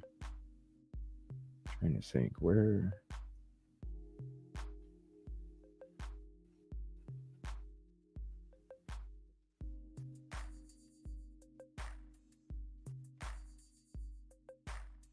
Let me go full screen on that real quick.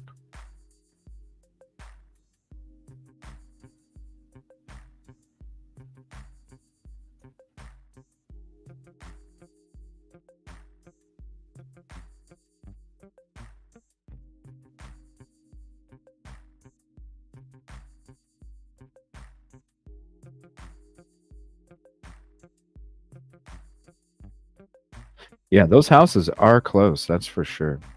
This is before the road was taken away. And let me do this. Actually, let me do this. We'll go full. There we go.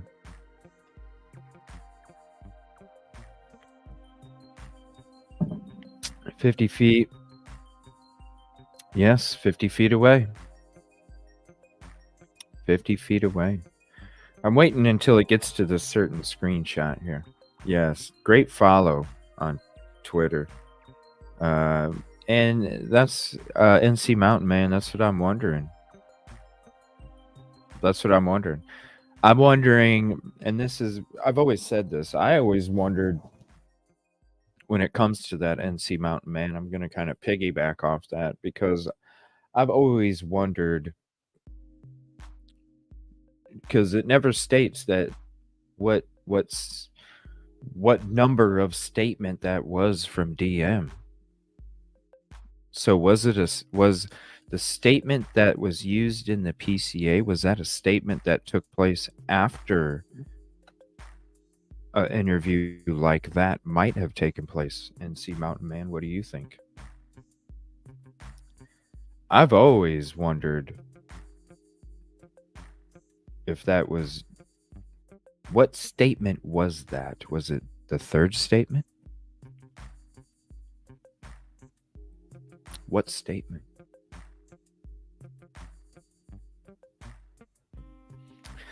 And I need to go back and see what exact episode this was on, because these are all small clips just of this road. I have the whole neighborhood. There's like 20 some videos where I explore the whole neighborhood. But I just made this one just for this version that I'm showing. I'll show others in members only, but the zoomed up version. But I need to see exactly what episode this is on, so then I can even have it fuller for you guys. I'm not playing the other version on here, and this one's not even available. I just use it for when we're talking about things. Where is that part of the house? Come on, get to it. And this is all before it was taken away and blurred.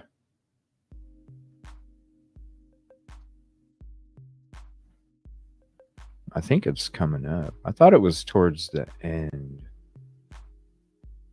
I think it was. Could have swore. I think it was like right around here or something. There we go. That's what I'm looking for. There we go. I wonder if I zoom in. Hold on. Do I not? I thought I did. I know I did at some other point.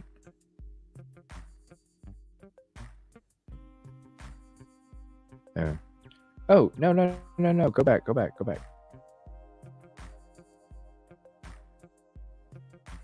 There. Okay.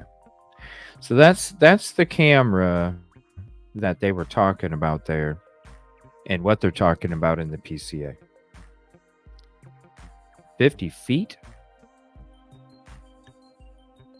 I don't know. That seems a lot more than 50 feet.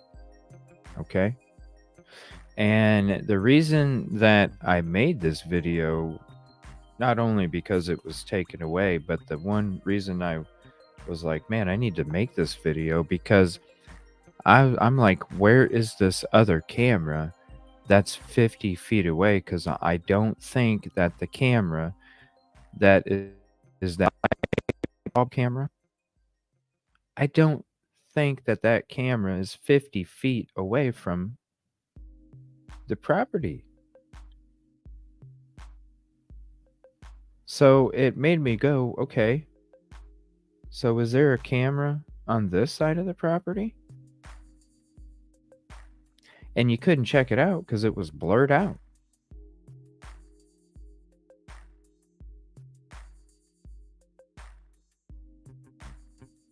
So what kind of camera is 50 feet away? What's up, J-Rod? How you doing, buddy? Thank you for the kind words. Appreciate your support, bro. You too as well.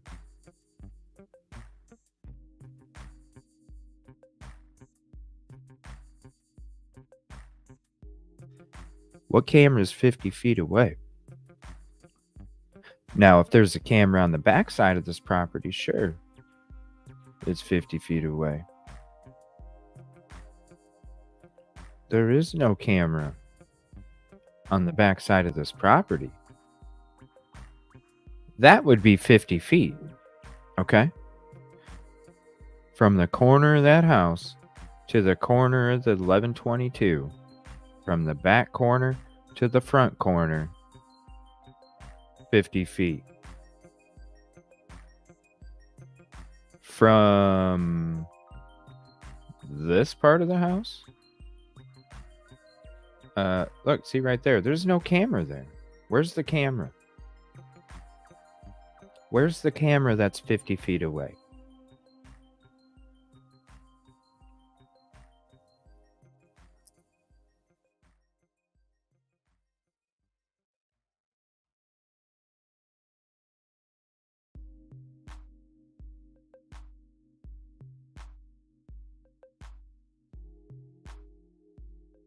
It makes you wonder.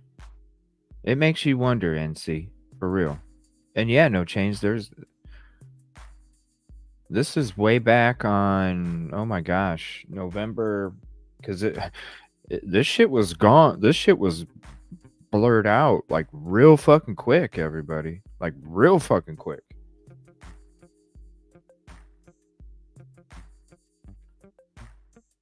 Not saying there wasn't a camera that day that the crimes took place, but take a look.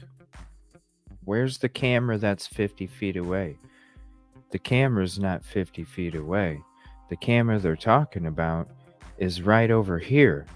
That's way more than 50 feet away.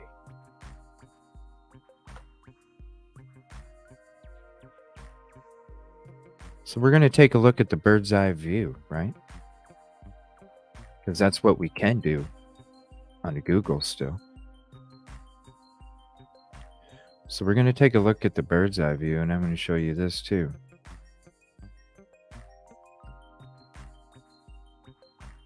So you're telling me, right? Here's the bird's eye view, okay? And think about it like this, everybody.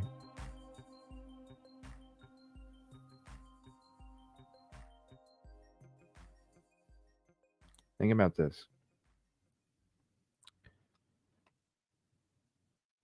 So you're going to tell me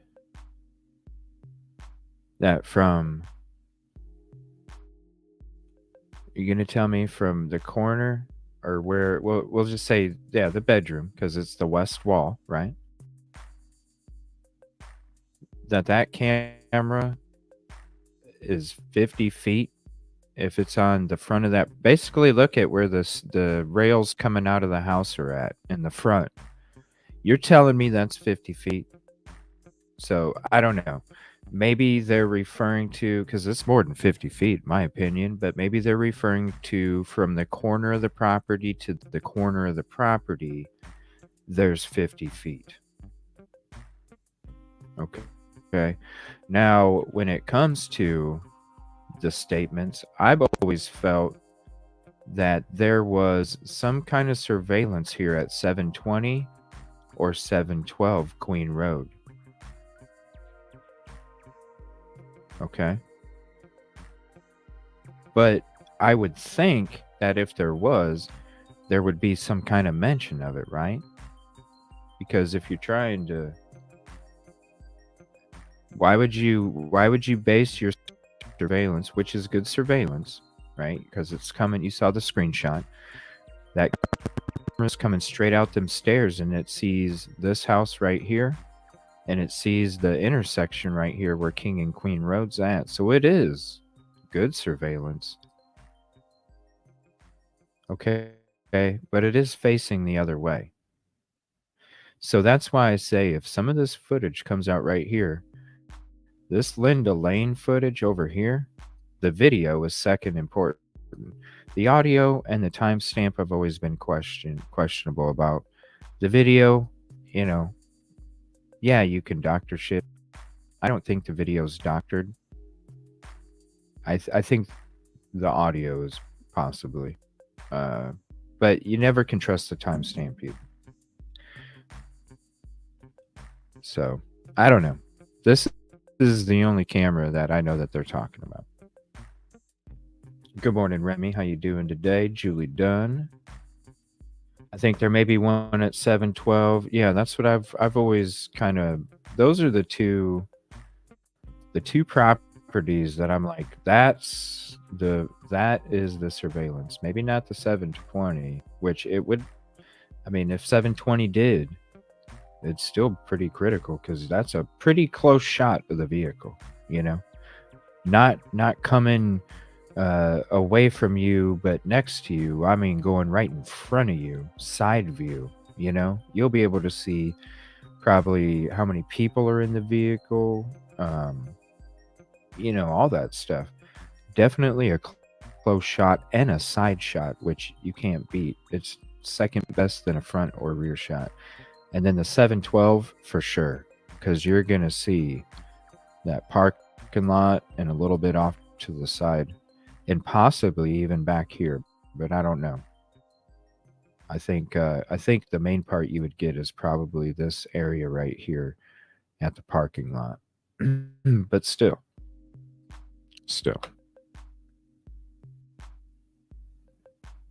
Yeah, what's up, Cryptic? That's what I already mentioned when we checked it out. We already mentioned that. Let me see here. The camera would have caught that too.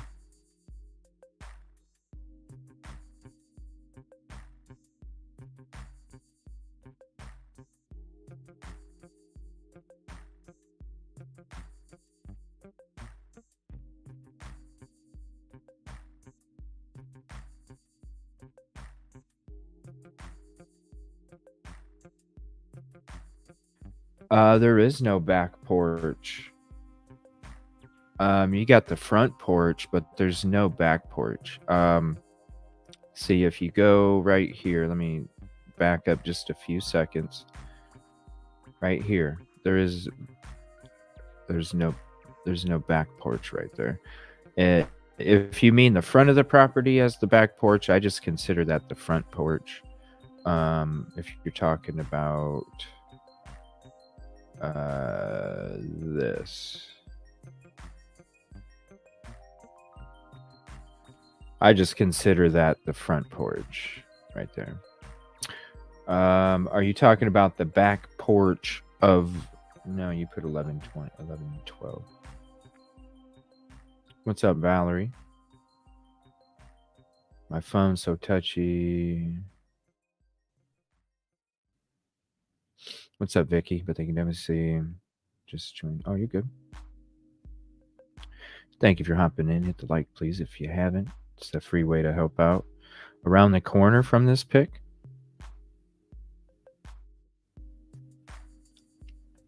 $11.12 or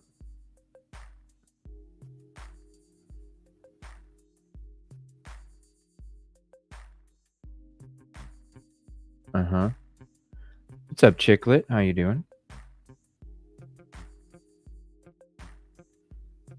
A cat? I haven't seen a cat.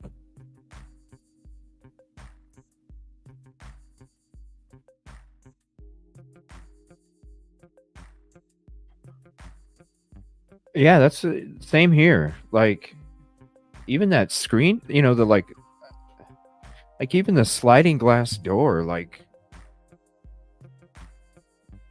I mean, shoot, like you could, you know, when you're looking at this property here and where this blue car is, right? Up here, you could definitely fucking hop down in these trees and be hidden because there's trees. And at 3 in the morning, 4 in the morning, pitch black, inside of the property lit up, no curtains. Of course you could see everything that was taking place in there. And it's very shocking, especially. No, it's crazy. It really is.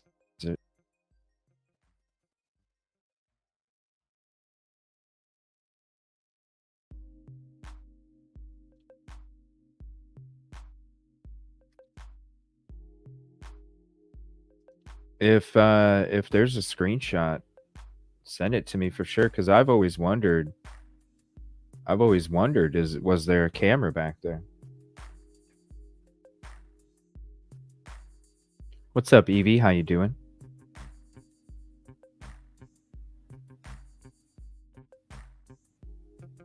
What's up, Dog Fan 78? You must be a Browns fan. Didn't the media put out a pic of people in the suspected car? CJ, can you show cars in front of that house? Sure. Here, I'll just go. We'll go back to here. It's my little Google guy thumbnail. Don't mind that. And whenever I do a members only live, when we talk about this stuff, I'll have the zoomed in version without the other stuff. I just play this one. So if somebody wants to copy it, then, you know, they have the shittier version and not the good one. Let me see. We only heard one. That's right. I think we're taking this from news footage. Yeah, we'll have to look. But as far as I saw, I never saw nothing. No, that's why one of the reasons why I made these little clips and went back to, because these are previous shows of mine from, you know, November. And that's one of the reasons why I made I have the whole neighborhood, but I just made a small little 8-minute clip of different parts of the road, and just called it Unblurred or Reappears, just because it's stuff that I recorded before it was all taken away. So, I mean, as of this, you know, I don't know. And, you know, this is what makes me want, like, this is why I even wonder, like, why would they have a camera back there, right?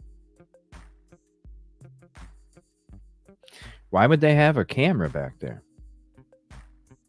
If just think about this. If they did, right? If they did have a camera at the back of this 1112 house, what is the purpose of that camera, everybody? Is it to spy on their neighbor's parking lot? Right? Like, I understand the camera out front because it's on their parking lot, it's on their vehicles, it's on somebody that's coming to the door, it's on, you know, right?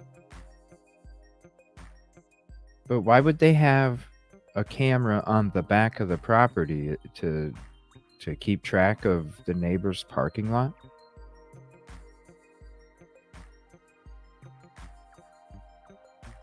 So why would 1112 even have a camera in the back part of this house? So I'm looking at the back part. I don't see nothing. Not saying there's nothing there, but I don't see nothing.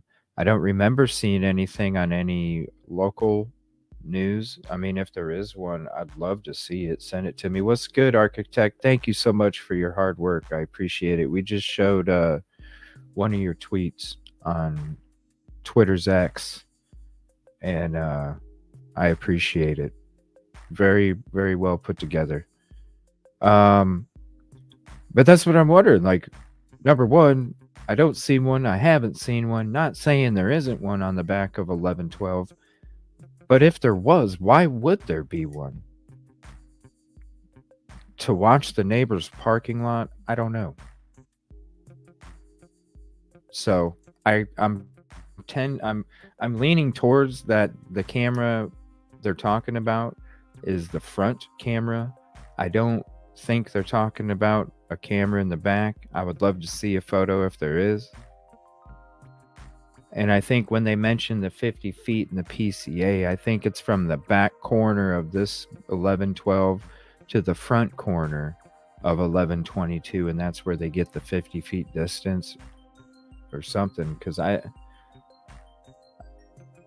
that's a long 50 feet if it's 50 feet from Zaina's room to the camera out front. So then you have to wonder, the camera faces out front, right?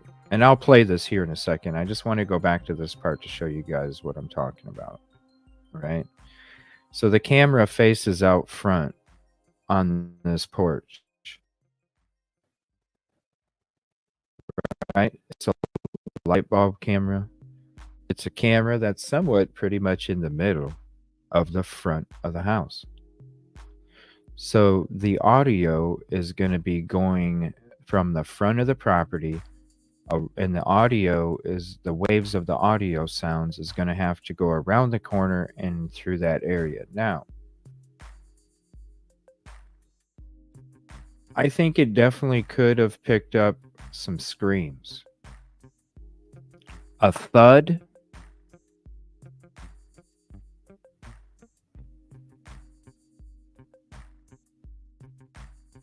That's what I wonder about. Some screams, I can understand. I mean, seriously, especially if that front door was left, the sliding door was left open when they entered the property. I could definitely see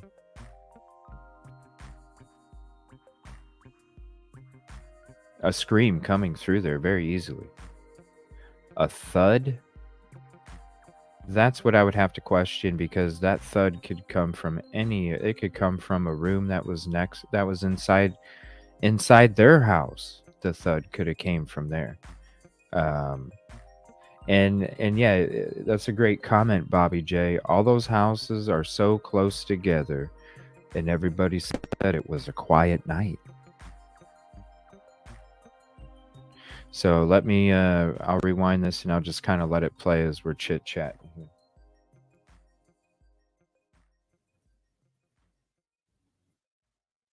It is so hard to figure it all out.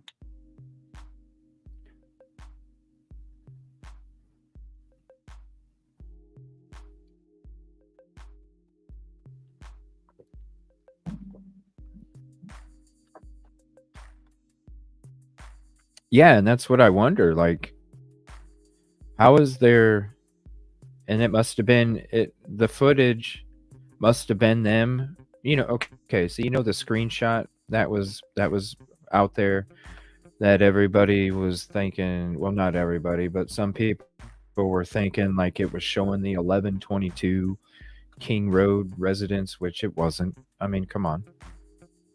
When you look at the rails, when you look at the screenshot and you look at the rails of the porch/deck, it's very unique. And when everybody's seen the watermelon machete photo, so you already know when you're looking at the railing of the screenshot on the porch deck that's the deck. And then you can pull up Google. It's still available. You can go to the intersection of King and Queen Road and see for yourself the exact what you're seeing on the screenshot and how it was not even looking at 1122. So then that makes me say, okay, well, they saw them arriving home, so that would probably be them, because think about it, there's only one way to get in there, okay? And the only way to get in there is where King Road and Queen Road intersect. There's only one way to get in there, okay? So if there's only one way to get in there, this is why I think that this footage picked up the vehicle that they were coming back home in, and that's why she states that she saw them arriving home at a certain time. Not that the camera was pointed back at the parking lot and she saw them get out of the vehicle and grab their keys and their purses and laugh and hug as they're walking up the side of the back house. No. Stated that she saw them arriving. So that's why I'm still stuck to thinking that this is the camera that caught all of that. Now, I would love to see if there is a camera back here, because man, if there's a camera back there, how can you be confused? But if there's a camera straight up here, that's why I think that that's how they know that they were coming back.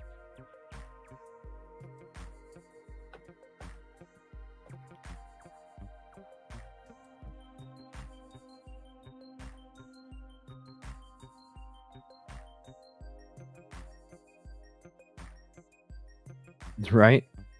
A whole tons of footage of white Elantras all over the place. I'm sure that's where most of the 51 terabytes comes from, is all the surveillance of all these white Elantras or white vehicles. And damn straight, American Princess, you would think. I mean, let me take you somewhere, right? I mean, this is crazy.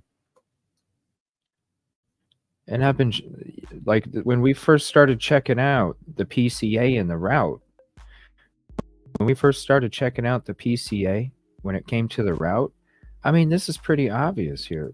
Like, okay, so here's this. I mean, look at this. You're going to tell me that you don't have a license plate from this. Like, if you don't have a license plate from, and this is just one intersection, okay? This is just one intersection. You're going to tell me at an intersection in the middle of these cities, they got a camera here. They have a camera here. They have a camera here. They have a camera at this college building. They have cameras all over here. And you're going to tell me in every direction, in a well-lit intersection, that's a 10-foot away picture, 15 feet picture, you're going to tell me you can't get a damn license plate? And this is just one intersection.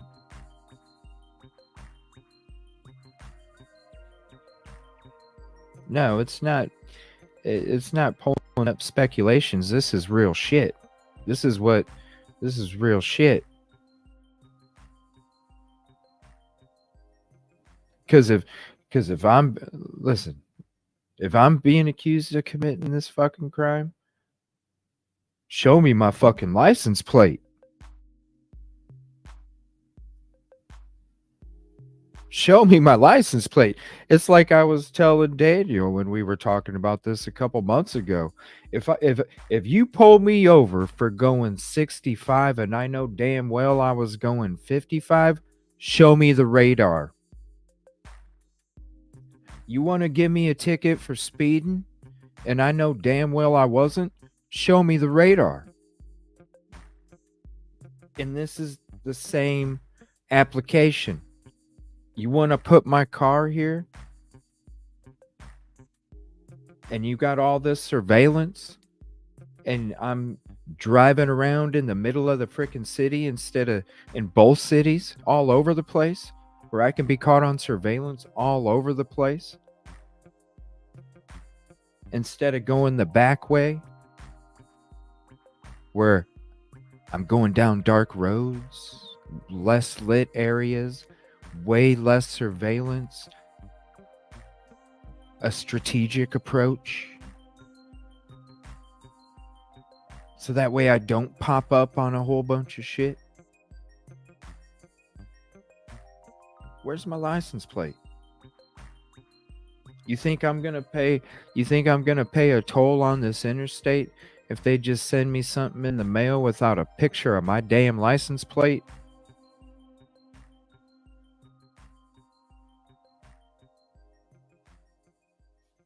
You're gonna pull me over for speeding and I know I wasn't? Show me the radar.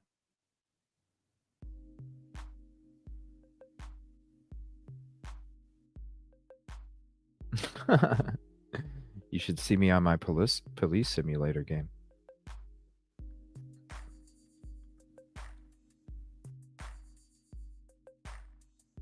It's like, show me the license plate. All right, let me go back to that video. I'm going to play this one. I'm going to look for a, see if there's anything breaking. I do want to play a video on these new documents that came out, and then we'll get to reading them here in a few. Let me see here. My Discord is going off here.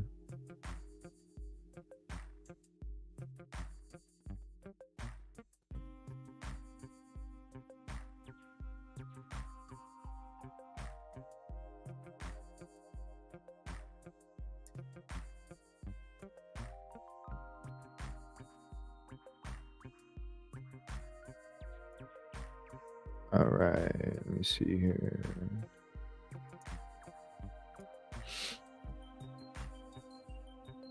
All right, I'm gonna check the breaking real quick. Thank you, Angela. I appreciate that. All right, let's see what's breaking, and then we'll get into the video, and then we'll get into those documents. And thank you, everybody, for hopping in. I appreciate you.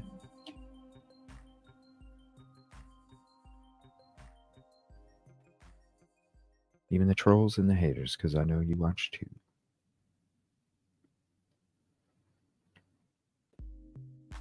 Thank you for the support.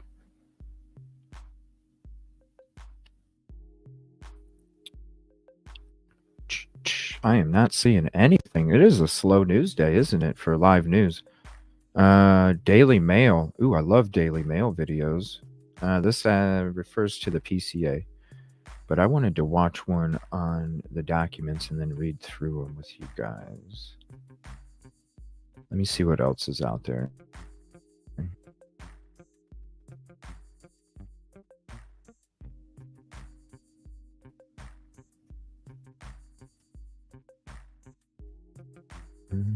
Okay, I don't see nothing there.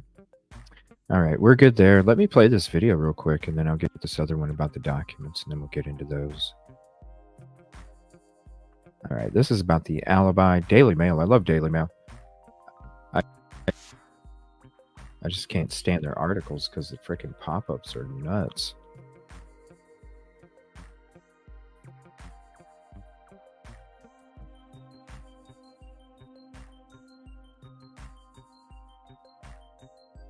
Come on, YouTube. Let's go. Come on, YouTube. Come on, YouTube. There we go. Ryan Kohberger has an alibi for the night of the Moscow, Idaho murders, and it will be a crucial part of his defense strategy, one that his team hopes will be enough to acquit him of quadruple homicide. But how strong is it? This is, and I quote, what his lawyers said in recent court documents. Mr. Kohberger was out driving alone.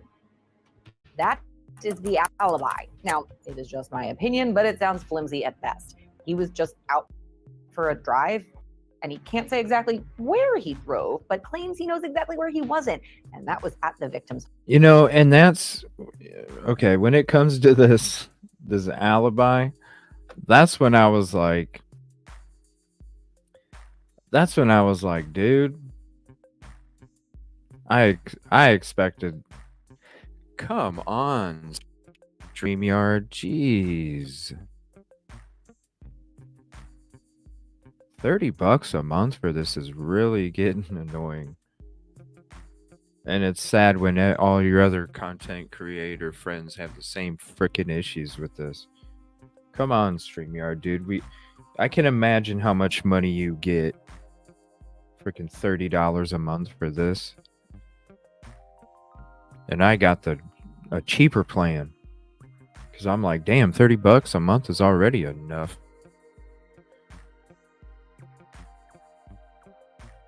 All right. Shit, now I forgot what I was. Yeah, the Alibi. When the Alibi came out, I was like, man, this. I expected more. You know, I really did. I was kind of disappointed, but I understand. What's up, Willie? But I understand. Best trail cams. What's up, man? But I understand. You know,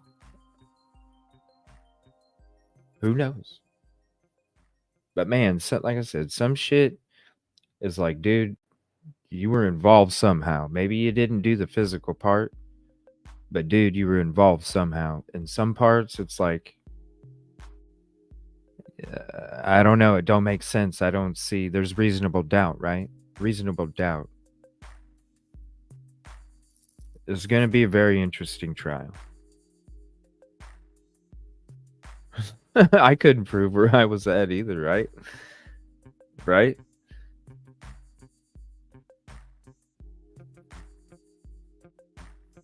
Yeah, it's ridiculous. And then it's $30 a month. It's like, geez, come on, man.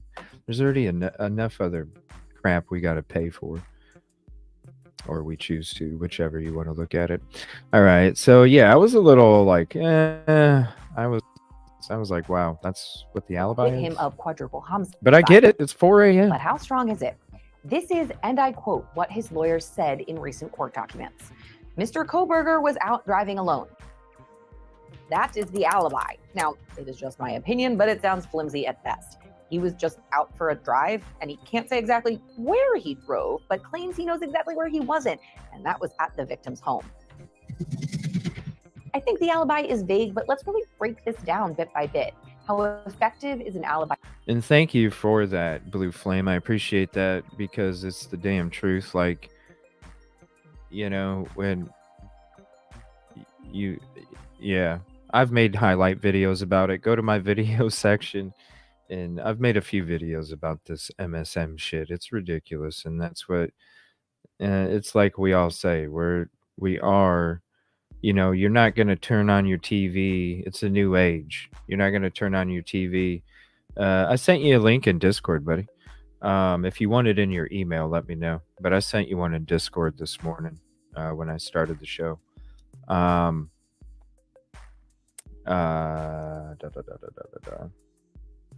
Yeah, I forgot. Oh, well. Get to it. By defense in a trial, and specifically how effective this one of Kohberger's could be.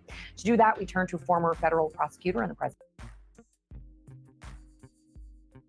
of West Coast Trial Lawyers, Nima Rahmani. States require the defense to provide notice of an alibi defense if that's something that they're going to present at trial. So in this case, it could be a real alibi, or it can be a situation where the defense is all right, Dag, I'll send it to you. The prosecution's evidence. So part of this is just procedural. In the future, in order for the defense to say in court that Brian Kohberger was anywhere but the crime scene that night, they have to file this notice of an alibi defense in advance, even if it is a weak one, which Nima agrees that this alibi seems to be. This is a tough case for the defense, right? And they're trying to save Brian Kohberger's life, so they're going to throw everything out there to see what sticks. Until a verdict is read, we can only speculate as to how a jury will take in the alibi, but let me detail exactly what Kohberger claims to have been doing the night Kaylee Gonzalez, Madison Logan, Xana Kernodle, and Ethan Chapin were stabbed to death.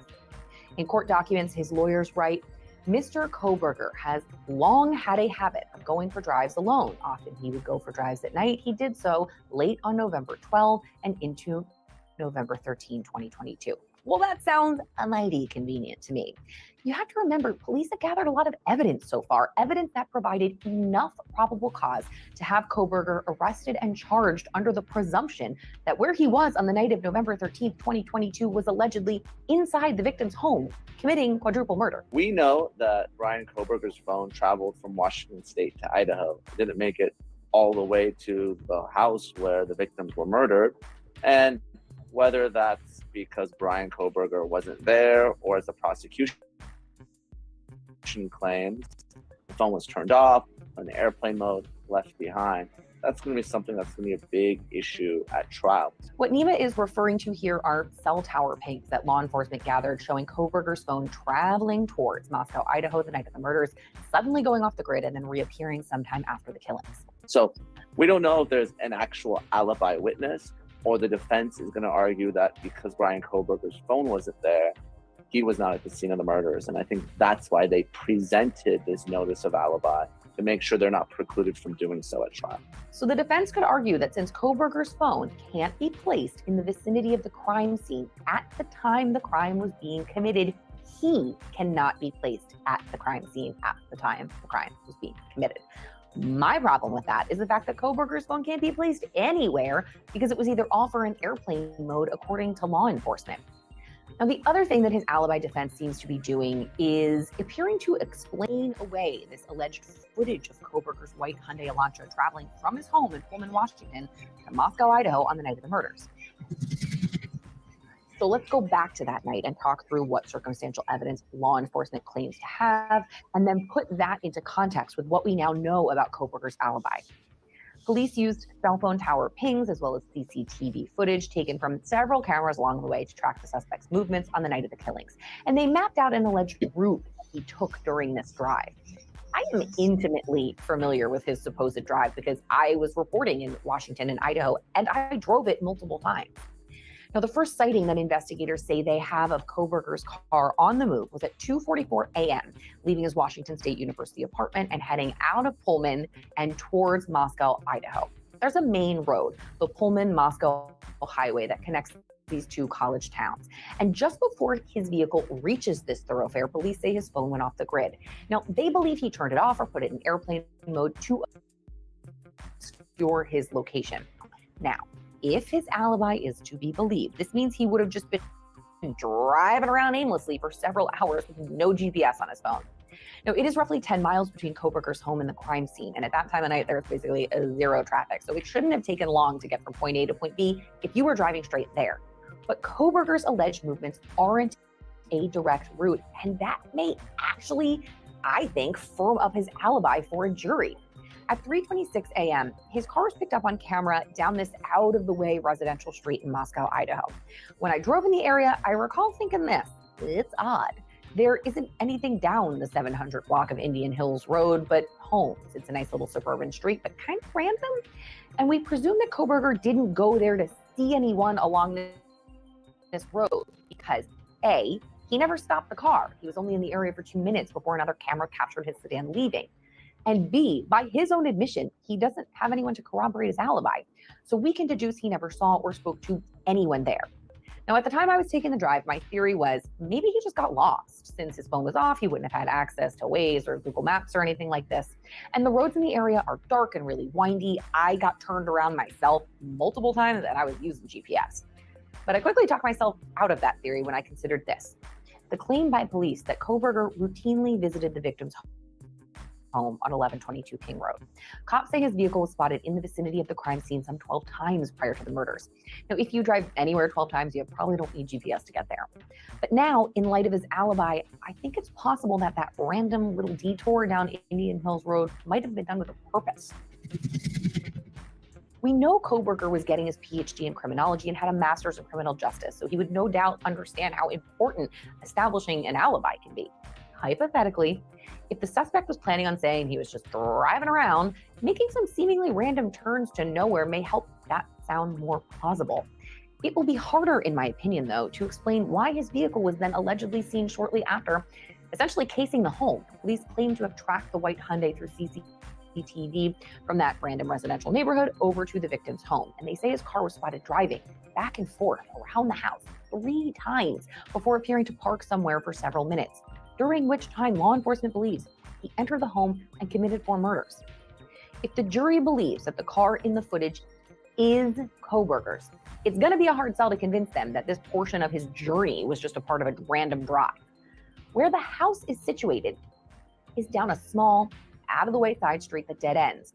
There is one way in and one way out, and it's so narrow that only one car can really pass at a time. Honestly, even as I am explaining it to you with video of me doing this drive right here, it doesn't really do it justice. This is just not a place you accidentally turn down or a way to cut through to another home. To get to this home, you need to deliberately go there. If the jury gets to go visit the scene, I think it's game over to convince them that Brian Kohberger was circling the home multiple times minutes before the murders by happenstance while on a joyride.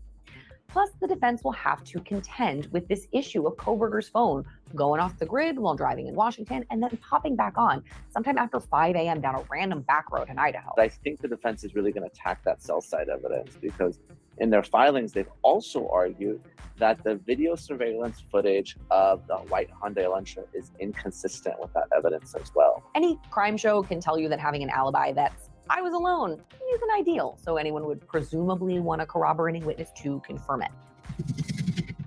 So who is confirming that Kohberger was in his car, alone, driving around all night, not near 1122 King Road? At this juncture, no one. His lawyers write, Mr. Kohberger is not claiming to be at a specific location at a specific time. At this time, there is not a specific witness to say precisely where Mr. Kohberger was at each moment of the hours between late night November 12, 2022 and early morning November 13, 2022. So to paraphrase, he can't tell you where he was, only where he wasn't, and as of right now, according to his own lawyers, nobody can back that story up. Now, of course, we are still in the discovery phase, and Kohberger's team is continuing to build his case, but it doesn't look like even they expect a witness to materialize to directly back up this alibi. Instead, what his team plans on doing in court is trying to corroborate his alibi through experts.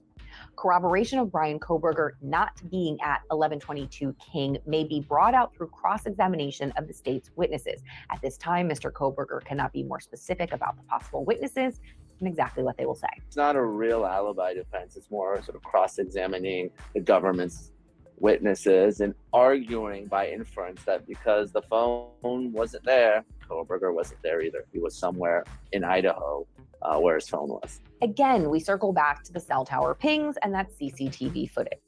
In pretrial motions, the defense has already taken issue with the science here. Specifically, they believe there's a big problem with how police were able to identify this blurry photo of a moving car as a specific white Hyundai Elantra.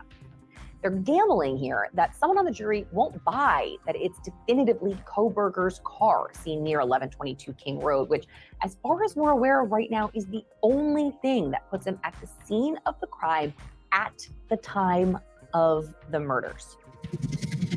Now, a way for Kohberger's team to get a leg up at trial is to be able to prepare for the state's strategy as early as possible. But unfortunately, the prosecution prepared for this, and they put up a huge roadblock when he was indicted through a grand jury.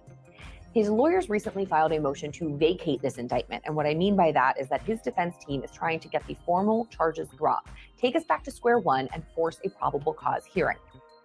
Bear with me here because it's really legally for a minute. If you've been following this case closely, you'll remember that we were all anticipating this big preliminary hearing in June, one where the prosecution would put up witnesses over the course of several days to determine whether there was enough probable cause to charge Kohberger with quadruple murder. Many of us were then shocked when that didn't happen. Instead, a grand jury was secretly convened, which subsequently indicted Kohberger on those very same charges. Now, if you are not a legal expert, you were probably confused. I know I was. To proceed to a felony trial, one of two things has to happen. A judge needs to find probable cause at a preliminary hearing, or a grand jury has to return a true bill. So why then is the defense trying to undo all of that and go through the whole rigmarole of a days-long preliminary hearing? You may think it's because the defense wants or expects a different result. Maybe the judge wouldn't find enough probable cause and Kohberger could go on his merry way. Highly unlikely. But this makes a lot more sense. It would give the defense an opportunity to examine some of the witnesses, find out what the state intends to do. The defense doesn't think that there's actually a chance that the judge won't find probable cause to move forward. But what they're trying to do is force the prosecution to preview their evidence. And this is generally a mistake. It was one of the big mistakes that the LA District Attorney's Office made in the People versus OJ case. So like Nima says, the judge is not likely to grant the motion because the burden of proof for a grand jury isn't beyond a reasonable doubt. Like with a jury trial, it's simply probable cause. And in this case, the grand jury already found that there was enough of it to send the case to trial. But it's the job of the defense team to mount the strongest defense they possibly can. And in an odd way, that means playing the long game and planning for the worst, for Kohberger to lose and for them to fight for him through an appeal. So sometimes the best defense is a good offense, or sometimes the best defense is to make the prosecution work and have to defend issues on appeal. We won't have to wait long to hear the judge's ruling on the motion to dismiss the indictment. Brian will be back in court for a hearing on that and a few other pretrial motions on August 18th. For more true crime content like this, hit like and subscribe. What a video. That was freaking awesome. I'm going to share that link again. If you guys would like to save that to your playlist. And I want to say thank you. There was some donations that came through real quick. Let me say thank you to you guys. Thanks for the new subs. If you just came in and subbed, I appreciate you hopping in and checking out the channel. Batshit Crazy. Thank you so much for the $4.99 super sticker. Phantasmic Ether. Thank you so much for the super sticker. Thank you, the Deline1, for becoming a new member. And Tuesday, thank you so much for the $30 Venmo. I appreciate that. If you guys send me a Cash App or a Venmo, do me a favor and shout it out in chat, because it does not give me a notification for that. And I won't be able to shout it out until the next episode. So if you do, please put it in chat, and I'll go ahead and shout that out. What's up, buddy? How'd everything go this morning? Oh, you're on mute. You're supposed to read my lips. What the hell? 5 days, people. 5 days. That's it. Katie moves. 1 second, guys. Yeah. And Dogs fan, shoot me a DM. 5 days. 5 days to retirement. What's up? Willie boy. Roll Tide Roll, my brother. That's right. That's a great episode, man. That was interesting to say that. I went back and watched it this morning. I was like, wow. Did you? Yeah. I didn't. I just woke up and got ready to hop on. It was so early, but yeah, I guess chat had its own little conversation going on that was just as wild as the police simulator episode. Yes, that's why it was so funny. It was a trip. Thank you, Delana. Yeah, that shit was crazy. Let me see here. So have you read these documents, bro? No, I haven't been able to. No. I didn't really have a chance to. No, War Eagle. Roll Tide Roll. Sorry. It's good to see you guys all this morning. Yeah, Carolyn, thank you for hopping in and hanging out. Sorry, like I said, I would have been in here earlier, but I had to run up to the doctor early this morning and got back as soon as I could. So I don't like missing. Oh, you're good, man. Those dog fan. We got a Cleveland Browns fan in here. That's what I was wondering. How do I know? Yeah. Send me a DM on any of these platforms right here. If you're on Discord, Gmail, or Twitter, go ahead and send me a DM on one of those. I'd like to have you on sometime in the future. Found my favorite shirt. I haven't worn this in so long. It's my absolute most favorite t-shirt in the world. What is it? Oh, Metallica. Yeah, I've had this forever. Yeah. It was folded up in a drawer buried somewhere. Metallica. Georgia Bulldog fan. Oh, okay. Okay. Those dogs. Okay, I can respect that. Yeah, I saw Donkman. I thought the Browns at first too. Willie Steelers Nation, baby. Oh, here we go, Delana. Here we go. That's all right. It's all right. I see. Let's see who's out. This Bonnie, good to see you. Blue Flame Integration, good to see you. Hugs back to Great you. comments today. Right. Phantasmagoria, I see you.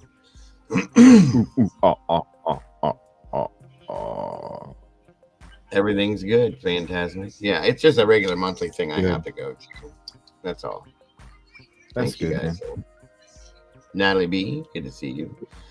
Master of Puppets, baby. Yes, yes, yes. I've seen him 8 times, Mikey. 8 times. Nothing. Never gets. Dang. Never gets. Yeah, first time I saw him was in 85 with Guns N' Roses. What's that commercial zone? Yes, and then I saw. Oh wow, Skittles. It's funny you said that because I saw him with Megadeth and Iron Maiden in '89. The Iron Maiden concert is probably the absolute most best stage show I've ever seen in my life because they have a 35-foot Eddie, they call it, giant skeleton that comes out on stage and breathes fire and shoots flames, and it's like, good God, it was insane. Oh wow, loved it. Wow. Willie said I'm a Dolphins fan. I'm so patient. That's a fact, brother. That's a fact. Aerosmith. I would love to see Aerosmith. My wife has seen them twice. She loves Aerosmith. Absolutely loves Steven Tyler and all the boys. Yeah. They play up at. They played up at. The last time she saw them was about 5 years ago at the Cleveland House of Blues. Oh, nice. Oh, yeah. Phantasmic. I've seen Breaking Benjamin, I believe 4, and 5 Finger Death Punch. I've seen them once. That's a good show, too. I think 4. I've seen. Yep.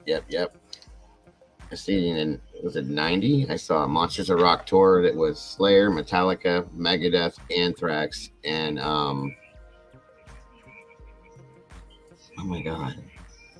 Somebody, I can't think of who the other band was. Anyway, it was a great concert. I used to go to concerts all the time. Yeah.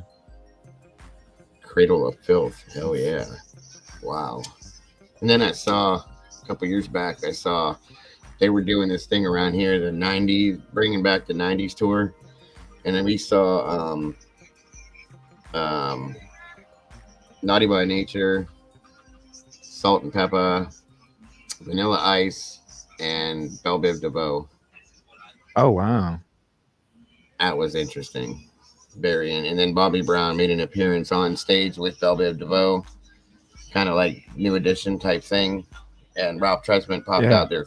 It was pretty interesting. I like that. The Vanilla Ice thing, that was that was weak. But whatever. Crazy. It was bad. It was bad, dude. I'll be honest with you. The Naughty by Nature was pretty good. Jim Brewer, yes. Jim Brewer is stupid funny. I love it. Especially when the Slayer thing. Yes, I've seen it. Oh yeah, we do. We gotta do another. They need a party night. They like when I do my whole DJ thing and just do it. Lita Ford up again. Oh yeah, Lita Ford is phenomenal. Kitty's in the house. Yeah, great comments today, Blue Flame. Appreciate you. Yeah, you guys are up and moving today. Great stuff. Oh, Lucille. There you go. Black Genesis, Sabbath. Pink Floyd. Yes. Oh, Yes is great. I love Yes. Before cell phones, we went all the time. New Edition. Oh, I need to go to a concert, man. New Edition. My son can sing and dance just about every New Edition routine that there is. And sounds like that. He's 17 years old. Why would he even know who New Edition is? But he does. And he loves it. Right. Super talented kid. AC/DC, Lava Arena, Melbourne. Wow. Judas Priest. I never was a fan of them. Believe it or not, being a metalhead. Yeah. You would think, but I just couldn't do it. Yeah. Your ex was a roadie for Yes. Whoa. What's up, Bread to Kill? Thank you for hanging out on Twitch. Hey. I don't know if anybody's on there, but thanks for hanging out over there, man. Come on over, get back over to YouTube unless you're on both. Come hang out on YouTube. I just put that out there. That way, what's up, Truth Exposed? I love Marvin the Martian. Yeah, he's great. I love it. Roger Waters. Roger Waters. Oh yeah, Golden. There you go. Look, I've I always lay wanted to see the Grateful Dead. Dead. Never seen the Dead. I've Yeah. seen multiple Oh, yeah. tribute bands, but never actually seen them. Lollapalooza. I went to one of those. Yeah, Nice. I've been to 2 Lollapaloozas actually back in the late '90s when they first started. I saw. Oh my god! Oh, for real. I can't remember who the hell I saw. I remember Red Hot Chili Peppers. Ooh, that'd be a good one too. Who the hell else did I see back then? My god. Yeah, Jim Carrey, Willie. Yeah. Jim Carrey. Oh yeah. Yeah, when Jim Carrey did his Ice Ice Baby little skit. Oh yeah, that was on In Living Color. Yes. Yeah. Great stuff. Yeah, Marvin the Martian was always one of my favorite cartoon characters from back then. Mm-hmm. You know what? It's he sad. didn't come on much. That's right. They didn't show him as much as they should have. No. It's sad that they got rid of like Looney Tunes and stuff. But that stuff used to be the best like cartoons that there were, and they're too violent. Are you kidding me? Well, you got the live YouTube channels that constantly run episodes all the time. I love chilling back, especially like if I'm going to sleep or something. I love either pulling up some space documentaries or something, or some cartoons or something. Ancient aliens. Yeah, it's crazy though. Some of the like jokes they would be saying back in them cartoons and shit back then. You know, like when you hear it with an adult mind, you're just like, wow, they could say some of that shit. It was kind of crazy. It was kind of crazy. Yeah, I was I've up seen at Public 8 Enemy. I've seen Public Enemy twice actually. Damn. I used to love Public Chubby Enemy. Checker. Motley Crue. Yeah, you're right. Mountain Man. That was one of the best. I was actually in. You guys you'll never see me. You'll see my fingers. I was in the Same Old Situation video. They filmed it here at the Cleveland Coliseum, and they had it's called SOS or Same Old Situation. But Vince, I love Motley Crue. Tossed a clear ball with a camera in it out over the audience, and it's swinging out and around, and everybody's reaching up for it. I touched the bottom of it with these 2 fingers. Oh, really, dude? Yeah. In the music video? Yeah, it's in the video, right? They filmed that video at Cleveland Coliseum up there. It was great. I love Motley Crue. And then Tommy came out on his drum set pretty much naked, wearing a G-string, and he was up above us doing that whole flipping, floating thing. It was pretty great. Pretty great. Yeah. That is badass cool concert. The pyrotechnics, the noise. It was so loud too. Yeah. I've seen Gwar. Yes, I have. I've been to a Gwar concert.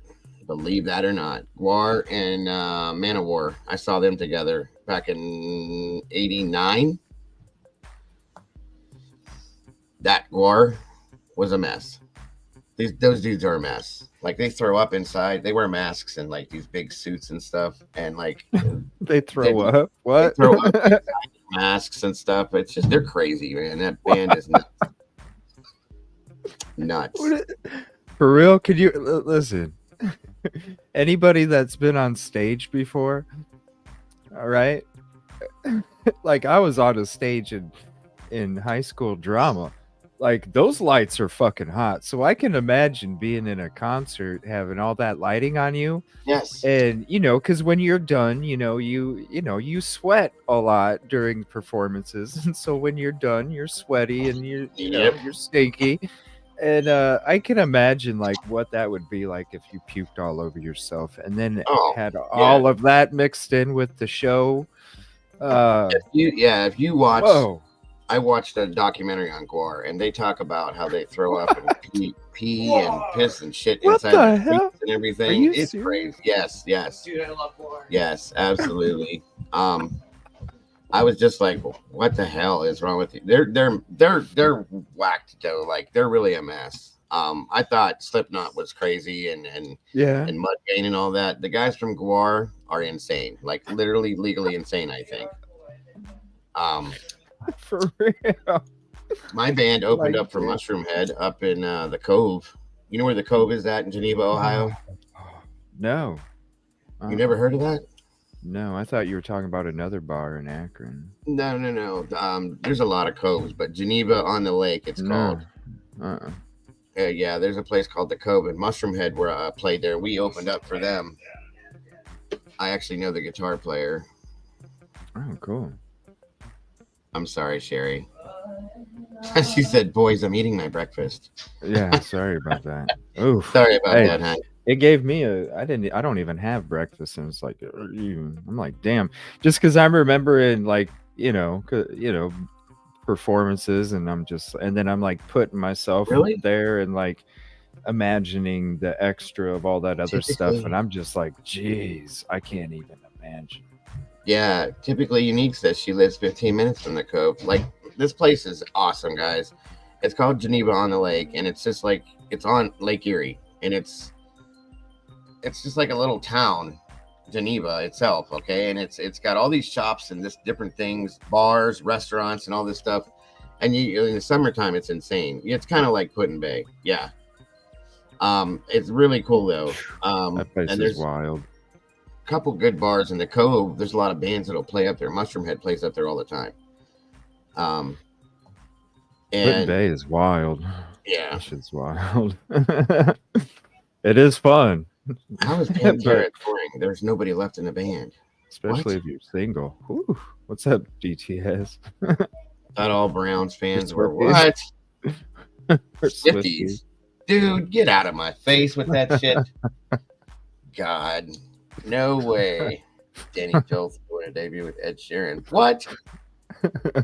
What? That makes no sense, Devil. Danny Filth is doing a debut with Ed Sheeran. That's insane. That's insane. It's a different age, man. It's a different age. That's what Different age. my daughter, she listens to what she calls black Oh, metal, wow. right?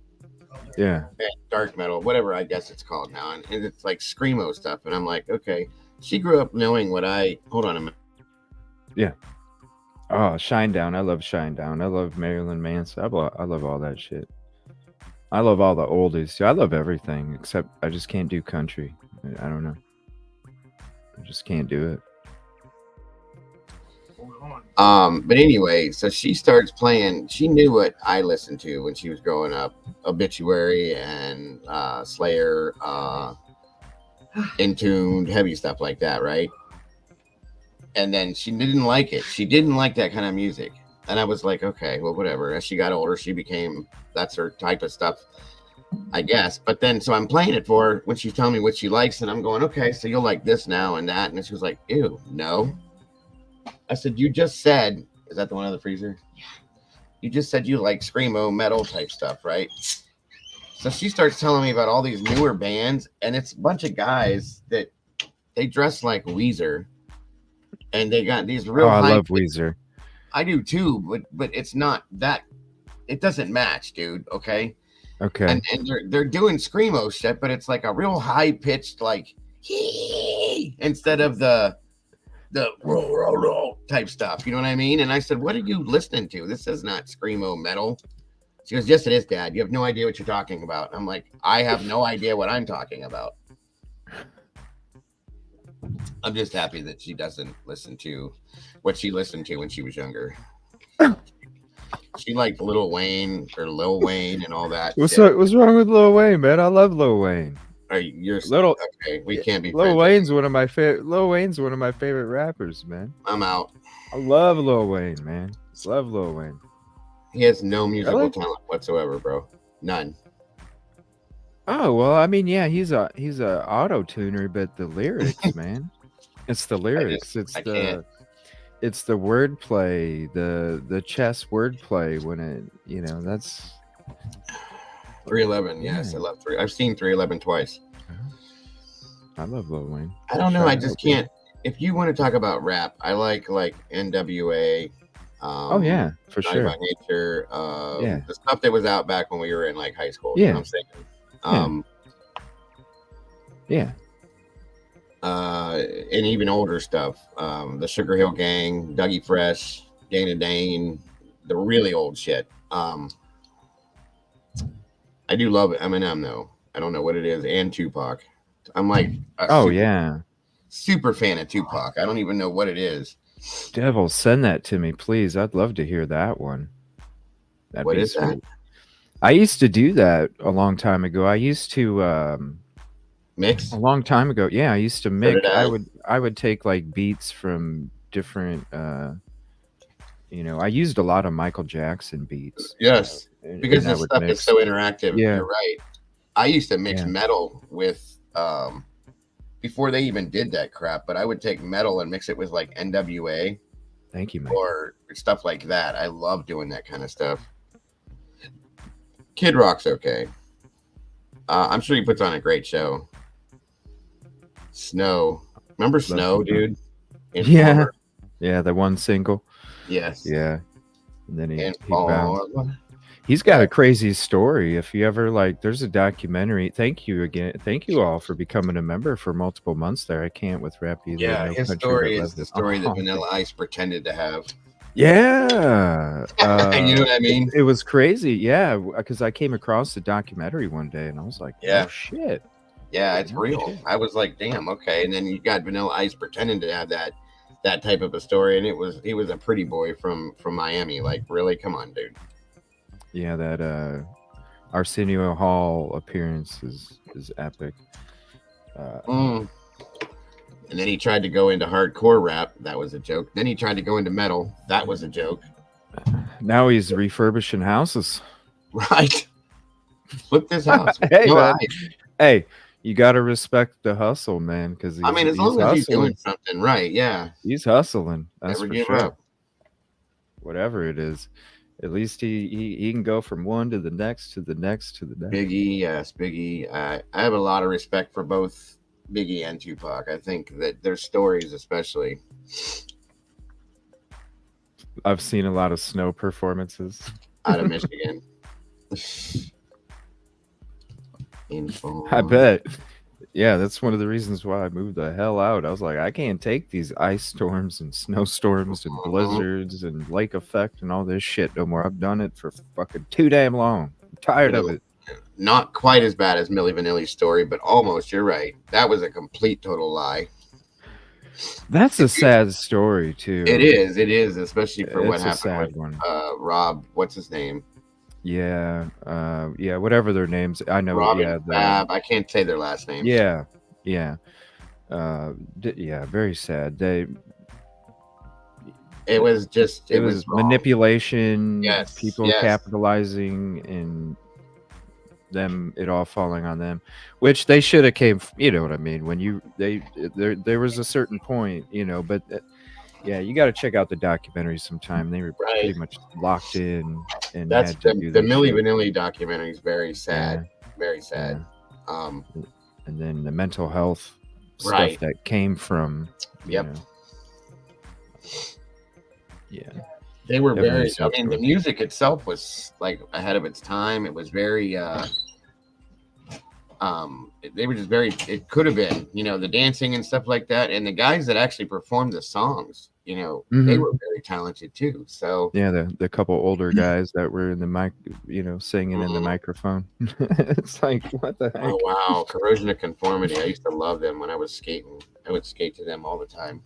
It was just crazy. You'd hear them like sing like they're, don't you know it's, and then when they're talking, yeah, it's like, whoa, how the, but then there's like English artists that sing like they're American. So, who knows? Right.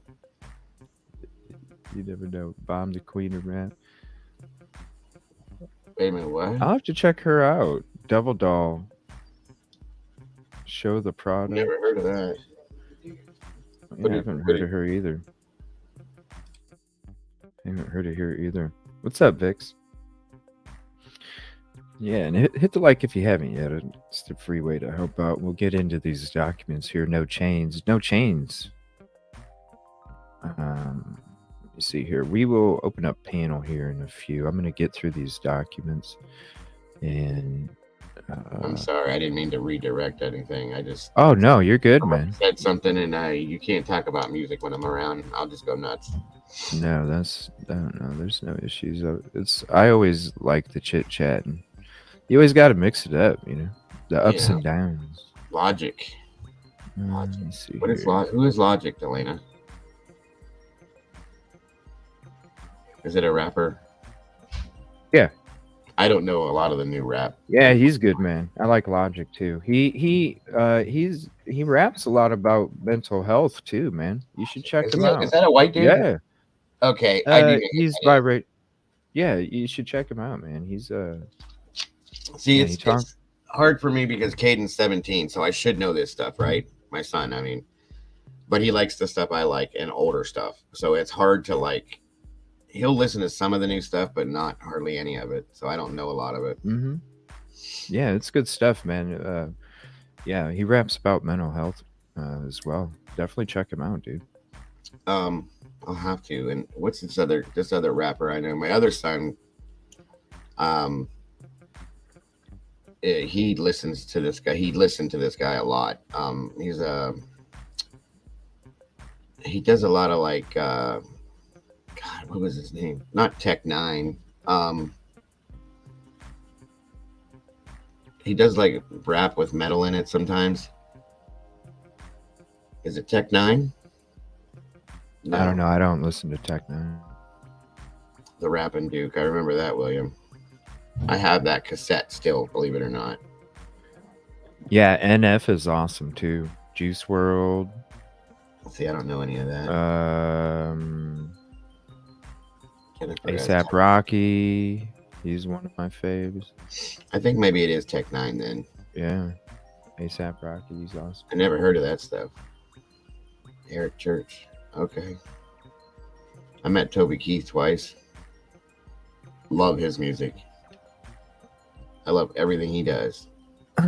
The concert was garbage, but worth it. Who? Hey, man. Sometimes you... White Snake. It's, all right, Leslie. With anything in life, with any decision, it's the cost versus the benefit. No matter what decision it is in life. I'll tell you a group that I can't stand that I've seen 3 times on accident. Each time was because we have a place out here around where I live called Nelson's Ledges. Yeah. And it's you know where that's at? Yeah. Okay. Well, they do concerts out there all the time. And while they used to, they shut it down because it got really bad. I can't stand David Lee Roth. William, I'm sorry. I miss home. What are they called? Oh my God. They're clowns. The Insane Clown Yes, Posse? ICP. That's who it was. They used to play at Ledges all the time. And they would play at the Quarry, which was like a drug haven. Like, and at nighttime, everybody's clothes would come off out there. It was insane. It was crazy. But I would be out at the Ledges hanging out and stuff like that, and then ICP would end up being there to play, and I couldn't do it. I couldn't. Yeah, that's not what. Couldn't do it. Yeah. I just never could get into them. Yeah, let's talk docs. Sorry. Oh, you're good. Now you James is shutting me down. She's like, "Shut up about music. I don't care, Dago. I want to talk about crime." These docs are insane. Here she is. I was like, "Hey, why don't you hop up and talk about them?" Yeah, What's up? No, she's shutting What's me up? down. I'm here. We'll be opening a panel here in a little bit after we get through these docs. What's up? Are these the new ones that just came out? Good evening. It's good afternoon. Yeah, these are the ones that came out yesterday.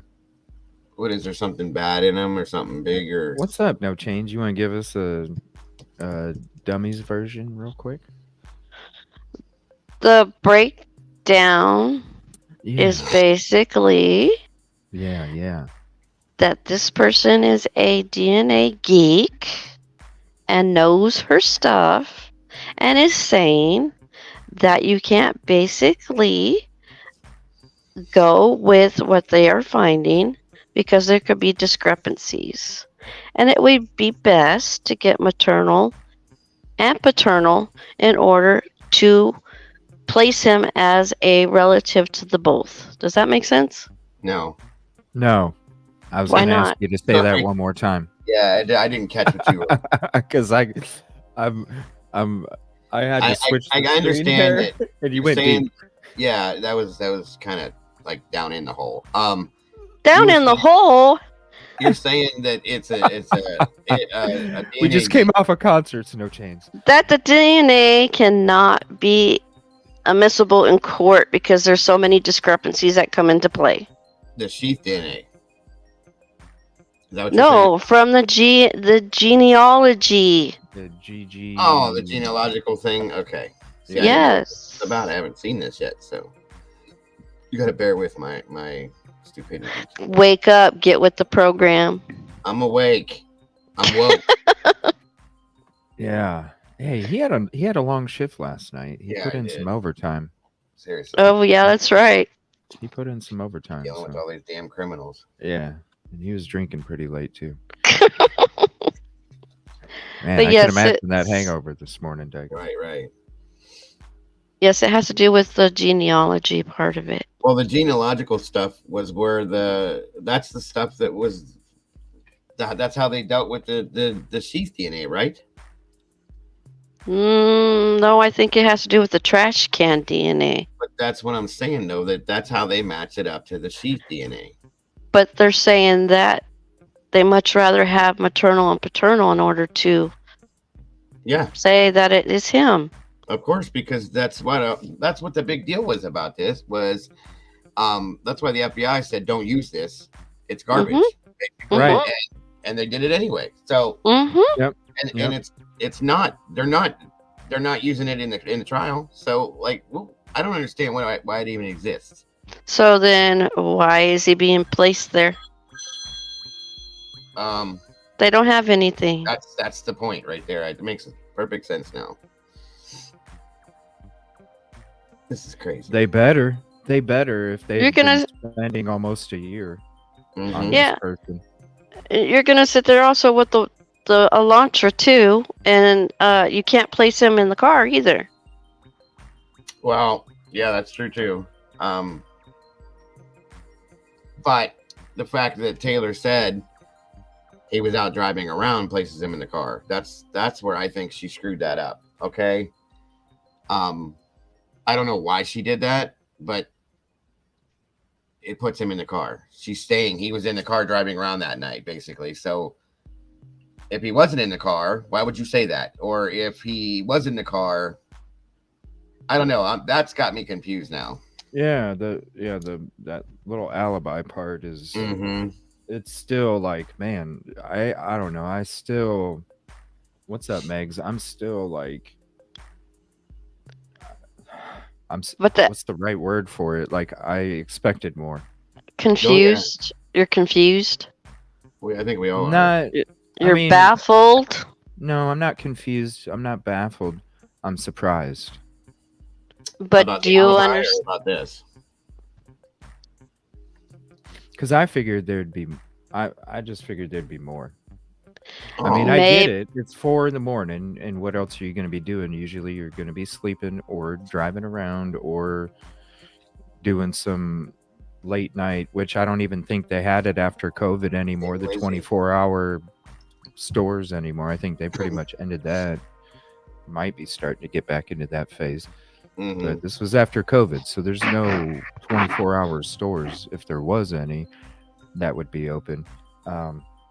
So it's like, how do you I can see, like, I can understand the alibi, but at the same time, I'm like, okay, like if you are out and you're driving around, what else? Yes, Smiley Silverchair. Ex parte. Remember the ex parte? Well, that's going to be the big thing. If that motion is allowed, I think that is going to be the boom right there. Yeah. Next Friday. I'm just curious what the boom is. I really do. And I will put this out there, although it's going to be my opinion. I believe that's when we may find out about a second vehicle, as well as the other DNA being exposed. I don't think there's going to be a second vehicle. I thought that for a while too, but I just, at this point, I don't think so, because I think we'd have seen it already. There's strategy to everything. No, I know, but I don't think so. I may be wrong. You know, that's just my opinion, but That's right. It's about opinions and theories, and I'm just getting tired of speculation. Right. I think we all are. Like, we have been for a long time. Really, we could have the shows about them until the trial happens, and who knows That's when why that's I going to started happen. doing other stuff, because there's just Yeah. nothing. We can't. You know, we can Not talk that about they this don't stuff. exist or couldn't Right. happen. Right. But we need more proof. Like, we could talk about all this stuff, but we need more proof if we do. Do you guys think there's going to be a trial? No. I don't think so. Nope. I think something's about to happen. I have a really big feeling that something's about to happen. I don't know why I have this feeling, but I just feel like something's about to happen, and it's going to flip things upside down. I told you the biggest twist is yet to come, and here it's going to come. And the sad part about it is I hope that they have shit. I hope, because to spend almost a year on this person would be the biggest injustice of. And that's the thing. Anything. You know, for the family's sake, because imagine how the family's feeling watching all this crap go on. The families are just like, you know, they have no justice whatsoever. And they're still dealing with the loss of their children. And it's like, can you give us something? And they're not. And if Brian were to be completely exonerated for this, then what? Do you think they're going to go starting? Yeah, school is starting. They've already started rush week. Yeah. Yep. So, you know, do you think they're going to go digging? They're going to go looking for somebody after a year? What's up, Thomas? If they already don't have other suspects, okay? It's got to be scary. I just feel like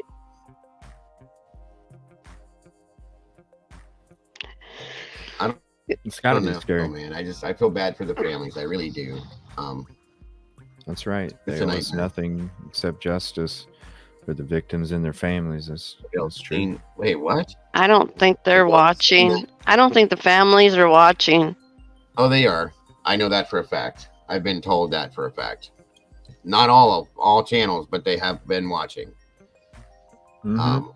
And I just feel bad. Yeah, what's that all about, Rollo? Have you seen the video of the white car the next morning is picking up someone waiting up on that hill? Where? Yeah, where's that video at? Please elaborate with your information, Rollo. Elaborate. No. Well, you elaborate, please. Please elaborate. That's a t-shirt right there. Elaborate. Would you like to elaborate, please? Elaborate, please. What makes you think? What makes me think what? I'm out, man. That they're What makes you watching? think? Because I was told that they have been watching by somebody that has spoken to them, that we all know has spoken to them. That they have watched. Think about it. I would imagine they would anyway. You know? I don't believe Maddie's mom is. She's like in hiding. Well, you can still watch YouTube in hiding. Oh, that something's about to happen. Oh, that. I don't know. I felt it from the beginning. I can't elaborate that one because I'm hey Lulu. Daylene. Oh, blueberries. Yum. Yeah. I don't know. I got a feeling about something, and it's weird because when the whole thing went down with the defense stating that there was nothing in the car and all that, I had a feeling before that too, that's what was going to happen, and it did. So I don't know. It's an intuition, you know. Yeah, It's why it's we talk something. about these cases, because it's intuition, you know, and some big I think is going to happen with this, like relatively soon, and I don't know if it's gonna derail the trial completely or if it's gonna change. Like I said, I feel like it's gonna flip this upside down, and it's just gonna be like, what is going on now? You know. it already has been this whole time, you know. I mean, shit, ever since they had Elite had their first presser where they were outside in front of the property saying it was an unalive, self-unalive situation. And from that point on, all this shit's been crazy. Yep. And something it's just gonna come out of nowhere too, Yeah. folks. It's gonna be like a 24-hour scenario. Like we're gonna go to bed one night after dealing with what we do every day, wake up the next morning, and the bomb is gonna have dropped. You know what I'm saying? Yeah. Just like BK's arrest. Yeah, like, I can't go on anymore about it because I don't have a clue. I've been trying to think about what could happen, what could possibly come up, what could it be, what, you know, and it just, I can't be sure, and I'm not going to elaborate on it until I have some facts. Okay, you're going to keep running with that, are you? I'm going to say it for the rest of my life now. You got to, that's your t-shirt right there. That's it. There you go. No Elaborate. change. It's going to say on the front, it's going to say, change says elaborate. Elaborate, please. Wow. Elaborate, please. Get your own little cartoon character on there, yeah. Like a Funny. Elmer Fudd, like an Elmer Fudd type, but wearing a different hat or something. Elaborate on it, right, Phantasmic. That's good. At least we can laugh. At least we can laugh. We have to. We have to elaborate. If we don't laugh, we would. Every one of us would be completely insane right now if we had. If we couldn't find a way to laugh, guys. That's why we do the police simulator too. Yes. Just have a good laugh. That's why I do the music streams and stuff like that. Or we CJ and you know, I started doing them just to hanging out streams. We have to do detachments from this, guys. We have to like debrief ourselves because it's insane. It'll drive us nuts. I've lost sleep. CJ's lost sleep. Jules has lost sleep. You know what I'm saying? We stay up till 3 or 4 o'clock in the morning working on things and researching and debunking and this and that. You guys do it too. I know you do. So I mean, you got to. And you guys help. Yeah. Yeah, a lot, a whole lot. Me alone, I know myself alone. I have a huge team of people that work with this with me, and they're always on things. You know what I'm saying? And I know that you guys are just insane with it. I mean, I appreciate it too. So, sanity savers. Yes, that's a good way to put it. Detective Golden has it right there. Elaborate and educate. There you go. Both of them. That's perfect. That's a and great. we love you guys, so we don't want to like not do these things without you. That's why we do them with you, because we love them. We want to spend time with you still, and let's do it That's together. why I do Chains Knows. I go into Discord sometimes and I'll grab them all. Come on in here with me and let's just talk about these things. Let's just talk, period. You know what I mean? We can vent. We can put suggestions. We can collaborate. Elaborate. Educate. Yeah. That's hilarious. It's true. Do your damn homework too. Yeah, that too. Exactly.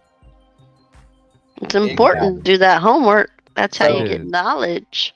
This document, then the more you know. That's right. I love that. What's Michelle Mack? Hey, don't worry, guys. I'll be live here relatively soon too. I see. Whenever I'm trying to let him finish his stuff up, I don't like going live over top of you because I feel bad. Why? You guys are a team. Yeah, I'll be ending mine here in a little bit, and then I'll be coming to hang out, whether it's in chat or whatever, man. Jinx, do your damn homework, Jinxie. That's right. That's right. Damn homework. Don't be a pothole. I want some blueberry pie. Can I have some blueberry pie? Maybe this weekend. Yeah, maybe. Blueberry muffins or donuts. It does smell good. It smells real good. With a big old scoop of ice cream. So is this document in it? This one here itself, is it gonna change anything? Do you think? It's just gonna break it down for you. But in the long run, in the case, the trial, whatever, is this gonna change anything? It will. Okay. This document right here. These documents. Yeah. How she broke it down. Okay. Is awesome, to be honest with you. I'll read through it. It's only 14 pages. So only. Well, yeah.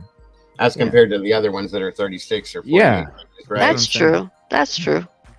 Yeah, it won't take much. And then after I read through them and shit, Fantastic. I'll end up putting it. I'm gonna end the show because I'm gonna be doing a show Well, tonight too. I may so. have to jump out of here a little bit early so I can go set my stuff up. But yeah, you're that's good, bro. Understandable. Yeah, it'll probably take me like a half an hour to read through these documents, and usually, you got your firing up and your It's intros Throwback and things Thursday, like that. so- So Right. Yeah, it's Throwback Thursday, so we're going back, guys, back into time. yeah, Jennifer, after I read have a these- good day. Take You care, too. Jen. Thank you, everybody, for hanging out. Yeah, I'm gonna read through these, and then after that, I'm gonna end this episode, and then I'll come hang out over there, and then get my night stream set up for this evening, and probably just hang out and do open panel and live calls, and just hang out and chit chat. Wisdom says yes because of the IgG handling and whether they use the lab out of the system's approval. Good point. Very good point, Miss Sherry. Yeah, there you go. That's a good point. That's it right there. 18th, Next Friday. Can't wait. Yep. Thomas Jarrah says Ann Taylor just dropped the Moab on him. That's right, Delana. Delusional. Yeah. That's a fact. That is a fact. Oh, Jesse. Sorry about that, Jesse. bro. Dang. Well, I'll be live tomorrow morning too. So I'm going to be live 9 a.m. Eastern tomorrow morning as well. So I'll be live tonight too and live tomorrow night. Tomorrow night, we'll be talking about Long Island SK again. And Coach Kev's going to be hopping up and Silky. Coach Kev is Jago, great. if you're not busy. Anybody else, if you cover Yeah. the case, come on in. We'll be talking about it tomorrow night. Idaho 4 tomorrow morning. And, Yeah, open the panel Long tonight, Island so- thing I'd love to join in with. I love Coach Kev. We have a lot in common. Yeah, he's awesome. And he just I want to have you guys together. Yeah, I think that would be great. For Flora too, bro, because I'm going to be doing a Flora episode coming up here Yes, soon with yes. some I other definitely want to be special part of guests that. I can't mention yet, but That's fine. I just definitely want to be part of that. Yeah, I'll be having that coming up soon too. I'm excited for that one. I've been waiting for this for. And for don't a forget, few guys, months. Monday, my mental health show, Mental Health Monday. We're going to be grinding on that one because that's something that really needs to be touched on big time. So, Missy Beavers needs to be revisited too. yeah, there's a lot. Well, today, like I said, today's Throwback Thursday. And that's what we're doing is we're revisiting some old stuff for those of you that are interested in that. I hope to see you guys Nice. there for that one. I definitely am. I love the throwback ones too. It's it's always good to have a change. We still got to cover this stuff because Yeah.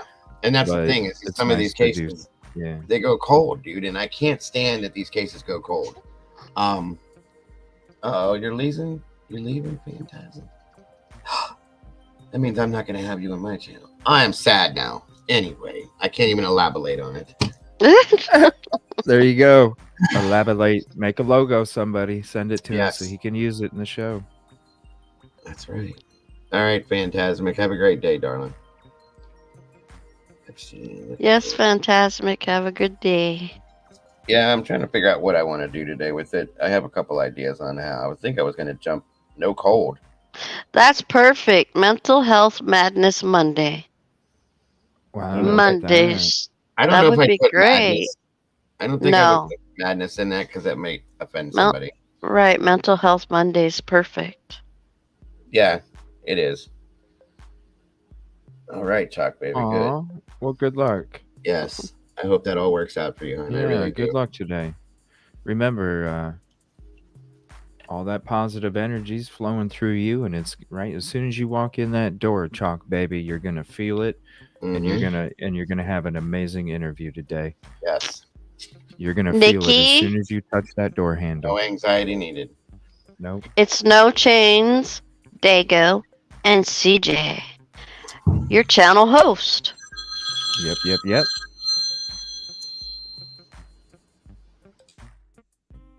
Yeah, so since I couldn't get to the open panel this morning / afternoon, tonight I'll just be chilling back. We'll have a open show, and y'all can hop up if you want. Your guinea pig likes blueberries, Oh, yum. Danny. That's cool. I love blueberries. especially when they're baking. I Smells like so them good. in my smoothie. That's good too. You get some of the chunks. You can kind of chew on them before you get to swallow them when you drink the smoothie. That's good too. Bananas, all that shit. Mm-hmm. Good stuff. Had to All right, feed the let's not bird. talk about food. Yes, blueberry pancakes. Yes, yes. Yeah, we'll get into these documents here. All right, so. Bye, Bonnie. Have a good day. Yeah, thank you all for hanging out. I appreciate it.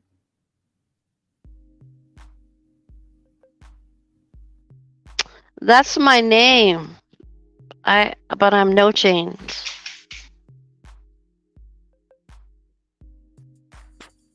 I allow headlines, so you should put like "No Chains, No More" underneath. I like my name. Yeah, I allow headlines for anybody that hops up. So if you have a headline or a channel link or a handle or something you want to put up when you hop up on panel, all you have to do is just add the headline and put your handle or put your handle on top and have the name on the bottom, whichever you do. But it's always a good way to kind of promote the channel as, you know, your own content as well. So you can have your handles underneath or on top or whatever. Thank you so much, Canadian True Crime Buff. Going to be in and out of chats today. Totally understand. It is a weekday. Hopefully the weather's okay. I saw Kitty Kitty had some nasty storms coming soon. So hopefully everything's okay over that way. Oh, thank you, Nikki. Thank you, everybody. I adore y'all, too. As I do Dago and CJ. Yeah, I appreciate you so much. Can you elaborate on that a little bit, please? No, dear. You can continue with the documents, though. Let's get back on track, boys. 5 days, people. Definitely go watch the Police Simulator episode because it's going to members only Saturday morning. Saturday morning, it's going to members only. Usually it goes right after it's done. I'm leaving it up for a couple days. If you're not a member, definitely go check it out real quick. All right. Beautiful people, I have to leave as much as I don't want to because I'm enjoying it in here, but I have to go set up for my stuff. So I love you guys. You too. Excited. Thank you very much for having me up here as always. Yeah, We'll see you soon, Dago, after Yes. we read these documents. Yes. We will be there after we are done. Yes, Danny, that's true. That's true. So all you guys have that I'm not going to see, have a wonderful, wonderful day. I love you guys to death. And for those of you that I will see soon, I love you guys as well. And I can't wait to see you. I'll talk to you guys soon. Bye-bye. Canadian, you're so sweet. Peace, bro. Michelle Mack, what's up?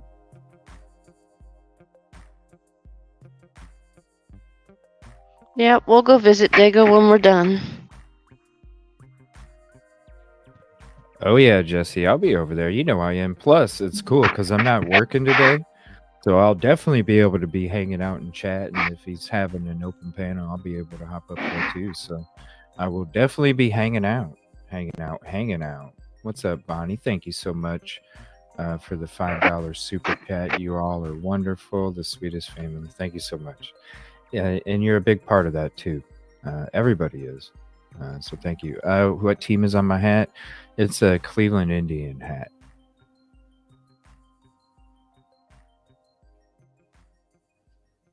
Cleveland Indian hat. Well, I thank you. And I appreciate all your hard work out there too for all the mental awareness stuff. So if you're not subbed to the Wandering Orphan, definitely go check her out. Let me see here. So let's get to these documents here, and then we will get going to go hang out on Dago's. And again, I'll be putting out a notification for this evening. 7:30 Eastern is when I'm going to start the show, and then I'll be back tomorrow morning and then tomorrow night. So we'll have 4 shows in the next couple days. Saturday night, I'll be doing the members only Sigma Chi that we've needed to do really for like a month. And then I think some Grub Truck. I'm thinking Sunday is when I'm going to be doing Grub Truck. I don't know. A little bit of it. But I would like to wait, and I know Unravel's going on a vacation, so I'd like to wait until she's able to join, because she did, if you go through our deep dives that we did 5 of them. She did a lot of work for those and helped out a lot too. So I out of respect, I want to wait for her to be available for that too. So I might do like some more of like a not like a deep dive, but kind of fine tuning a couple parts of it that I wanted to fine tune before we do the whole grub truck thing. So just some fine tuning. So if there's any like timestamps you want me to check out, let me know. I got my notes. I might have it already. I might not. So if there's any timestamps of the grub truck, please use J for Justice's enhanced version for the timestamps, and then I'll kind of check them out and go through my notes, and then we'll add it to it, and we'll definitely check it out. Definitely, John. Okay, yeah, I'll be having a kickback show tonight, so. Since I couldn't get to it this morning, afternoon, we'll definitely have the panel and the calls. I'll probably start off with the calls first. All right. Thank you so much. 7:30 Eastern tonight, and then I'll be back at 9 a.m. Eastern tomorrow. All right. So we're going to go through these documents here. Let me get rid of this. So I apologize if I don't see your chats. I'm just going to try and get through these as quick as possible. And then I'll go ahead and get to them as we end the show. What's up? If I see a question, I'll let you know. Thank you. And thank you for hanging out, and thanks for all the hard work you do. I really appreciate you. It's my pleasure. Let's see. State of Idaho versus Brian C. Koberger. Notice of filing affidavit of Lee Larkin in support of defendant's third motion to compel. Comes now. Brian C. Koberger by and through his attorney. Let me turn this music down a little bit. It seems like it's loud. Thank you, Leslie. We appreciate you too. And happy birthday. Yeah, happy birthday. I need to record. You know what? That's what I'm going to do these next few days is I'm going to sneak in like a half an hour and make my own happy birthday song. So when everybody's... So then when they come in, I don't have to like sing it every time. I'll just have an audio where it's me singing happy birthday. And then I can just hit play on it every time somebody has a birthday. That would be cool. Make it more personable. I'm going to do that. State of Idaho versus Brian C. Koberger. Notice of filing affidavit of Lee Larkin in support of defendant's third motion to compel. Comes now Brian C. Koberger by and through his attorney of record, Ann C. Taylor, public defender, and hereby files the attached affidavit of Lee Larkin in support of the defendant's third motion to compel, dated this 9th day of August 2023. Certificate of delivery. Okay. State of California, County of What? I can't even read that. Something. I am an adult over the age of 18, and I have personal knowledge of facts set forth in this affidavit. I have been engaged as an expert in the above entitled matters since July 27th, 2023. I am a genetic genealogist, having practiced genetic genealogy since 2014. My educational background is a bachelor's degree in biology, a PhD in botany. My curriculum vitae is attached. I, as a genetic genealogist, have a clear understanding of how genetic genealogy works. I have developed tools that are in widespread use by genealogy practitioners. Genetic genealogy is best described as the use of DNA data to evaluate biological relationships. There are 3 categories of genealogical DNA tests: Y chromosome DNA, direct paternal line only, man, I'm going to mess some words up here.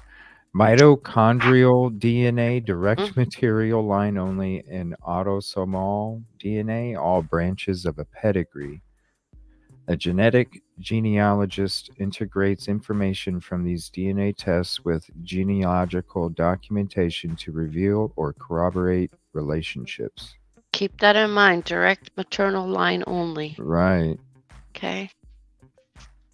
Genetic genealogy primarily uses autosomal DNA tests that were originally designed for biomedical research. Since 23andMe brought their health tests to the consumer market in late 2007, Family Tree DNA, Ancestry DNA, MyHeritage, and a handful of smaller companies have launched their own genetic genealogy products.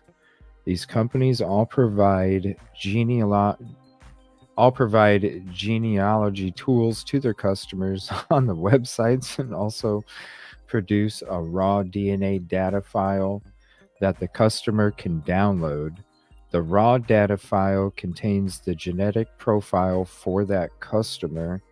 This genetic profile is not the same as an STR profile that is commonly uploaded to CODIS in a forensic DNA analysis. Keep that in mind too. Excuse me. Most of the human genome is identical across all people. Only the DNA positions that are vary between individuals are useful for genealogy. These variable positions are called single nucleotide polymorphisms, SNP, pronounced SNP. The direct-to-consumer genealogy companies used a type of test called a microarray that samples roughly 600,000 of these DNA SNMPs. Unlike the STR markers used for matching in CODIS, SNPs can convey information about medical and physical traits as well as biological relationships to close and distant cousins. Keep that in mind too. A microarray SNP profile is sometimes called a kit. Once the lab test is complete, the genealogy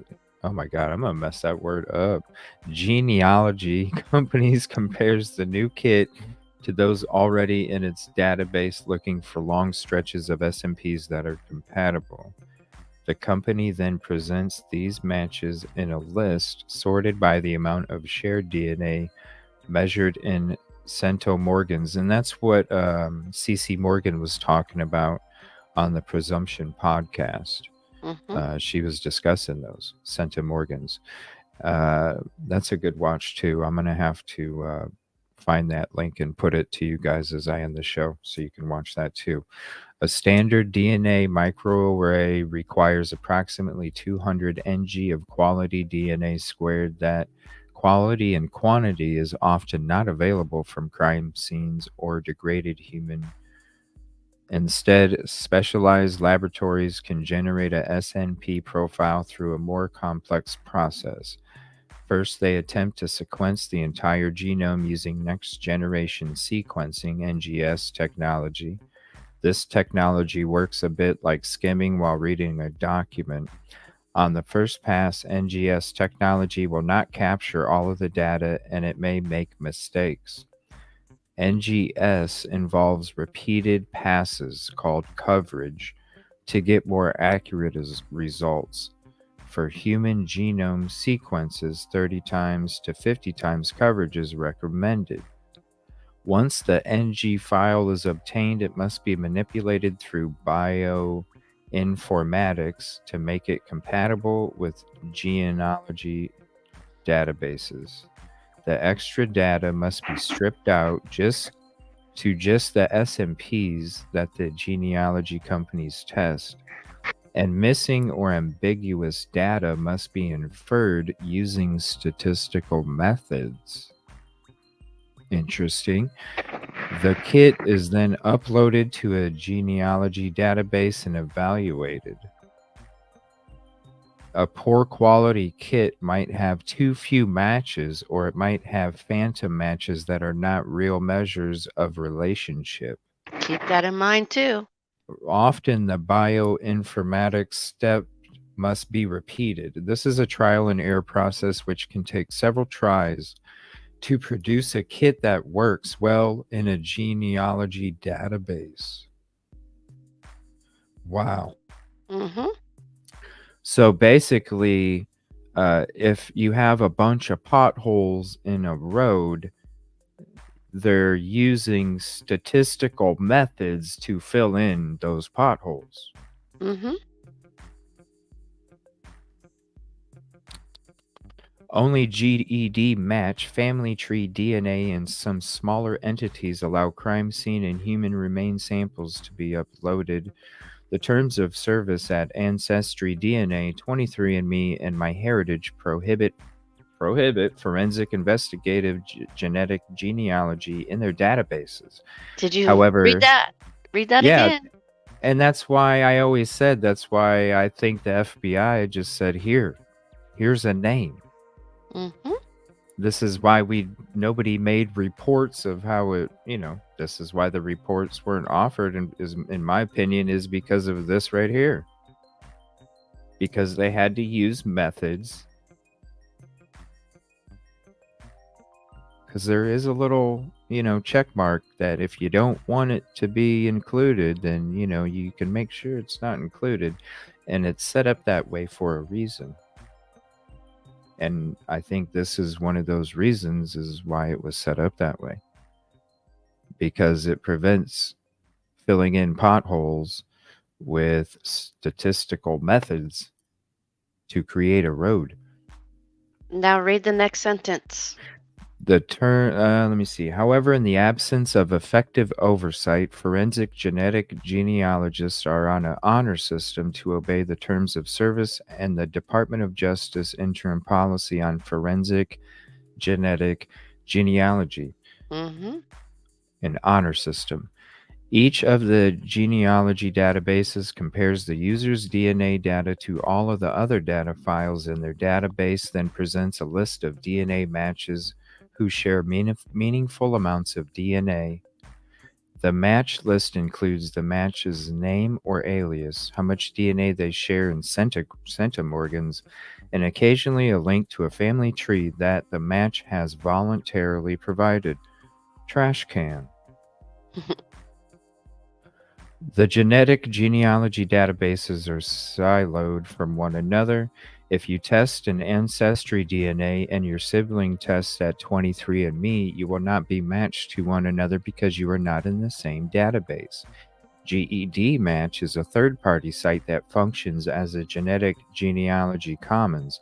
A user can upload their raw DNA data file from their testing company and find matches to people who uploaded to GED Match from different companies.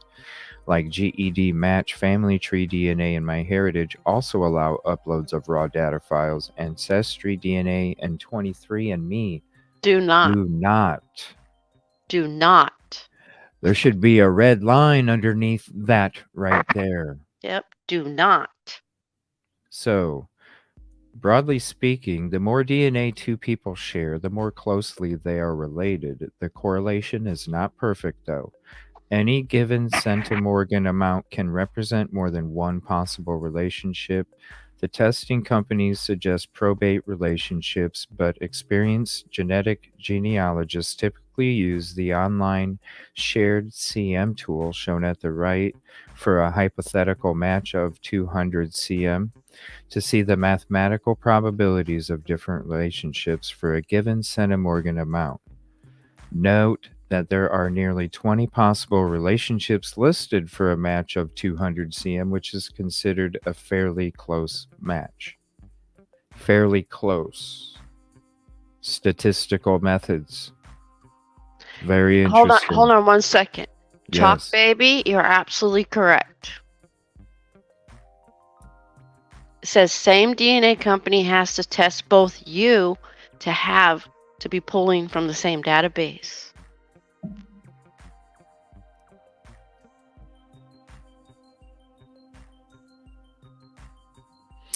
But you don't know, because where's the reports? Where's the paperwork? Mm-hmm. You don't know. And there's no warrant for it either.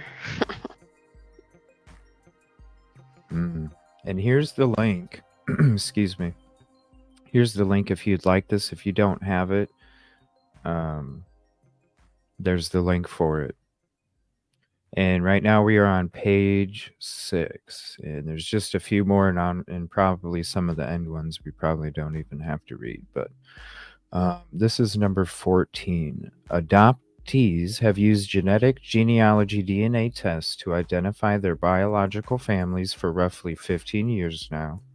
The same methods used for people with unknown parentage can be used to identify forensic samples from a crime scene or unidentified human, unlike standard forensic STR tests, which are used to identify individuals. Genetic genealogy testing identifies possible relatives.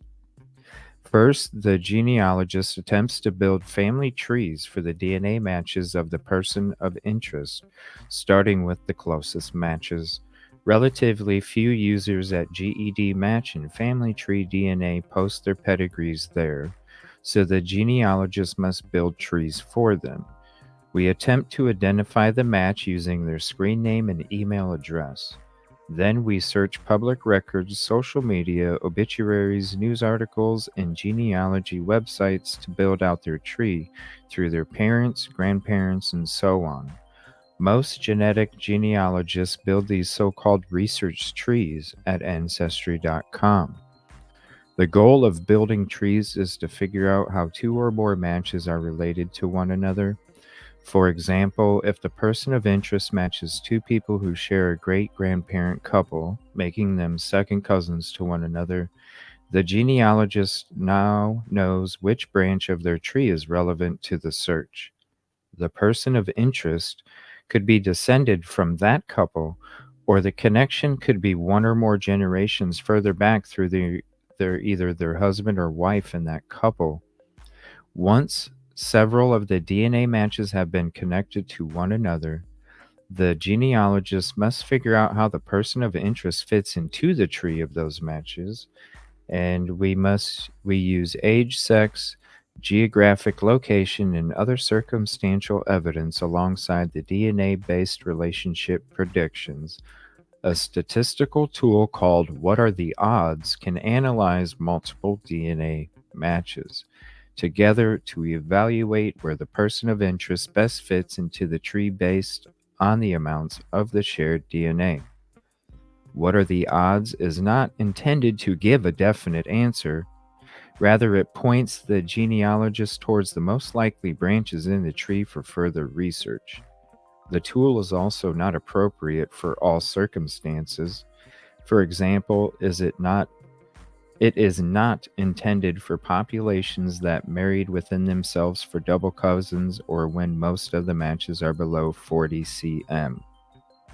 The genealogist needs to do this for both the material and paternal sides of the person of interest pedigree. Did you hear that? What? Did you read that? Both maternal and paternal sides. They do it for both. And often it involves building dozens of, this is crazy, all of this stuff. Building dozens of trees and performing several what are the odds analysis. We are looking for instances where a descendant in one DNA family tree married a descendant in another DNA family tree because those unions point to where the person of interest might fit into the tree. Often the best we can do with the existing DNA matches is to focus on a set of cousins as candidates. Then more DNA testing is required. This process can vary in complexity depending on the individual's starting point. In doing this type of research, the genetic genealogist will generate numerous documents to ensure an adequate paper trail. Paper trail can There you go. Ding, ding, come ding, on. ding, ding. There should be an adequate paper trail. The list of DNA matches the research tree with genealogical documentation, public record research for members of the DNA family, correspondent with DNA matches, descendant diagrams showing how the DNA matches are related to one another, and what are the odds analyses. This documentation is necessary and important for the following reasons. DNA matches sometimes hide their profiles. An error in the tree can mislead the genealogist, and the descendant diagrams and what are the odds analysis are usually updated repeatedly during a search. So there should have been a shit ton of paperwork. Mm-hmm. As a genetic genealogist, I have learned about the power and the privacy implications of genetic genealogy. The tests themselves were designed to reveal biomedical information and can also reveal family secrets about the tester. In many cases, private information can be inferred about the DNA relatives of the tester as well. For those reasons, leaders in the genetic genealogy community developed standards that emphasize consent and privacy. I am aware the Department of Justice interim policy to limit when forensic genetic genealogy can be used and which databases are accessible to law enforcement. Mm-hmm. It is possible for the databases to be utilized in a way that circumvents these core principles. Notably, I am aware of, a case in which the chain of custody failed and the wrong SNP profile was sent to the wrong client. Investigative genetic genealogist uploading SNP profiles to a forbidden database in violation of that company's terms of service and the Department of Justice interim policy. Yeah, these are all examples. Wow, Examples. yeah. Forensic genetic genealogy being used for a case that did not meet the Department of Justice threshold.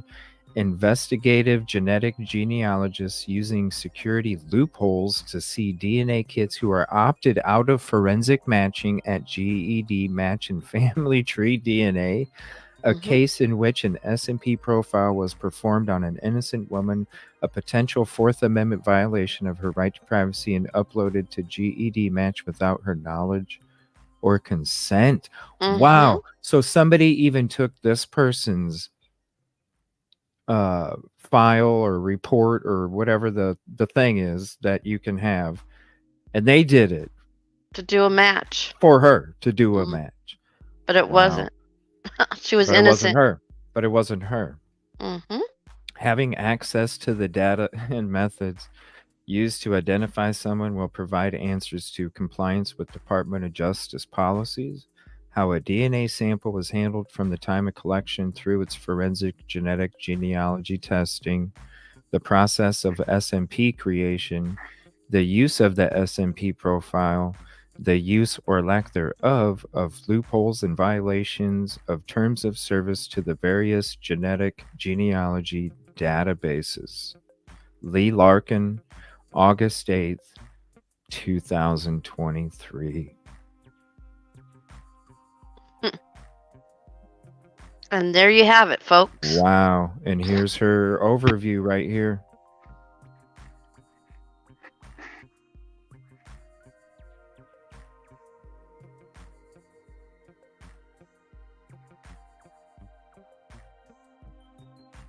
Wow. And you definitely need to watch that CC Morgan on the Presumption podcast. So again, here's the link to this if you'd like to have it for yourself and save it for your own documents.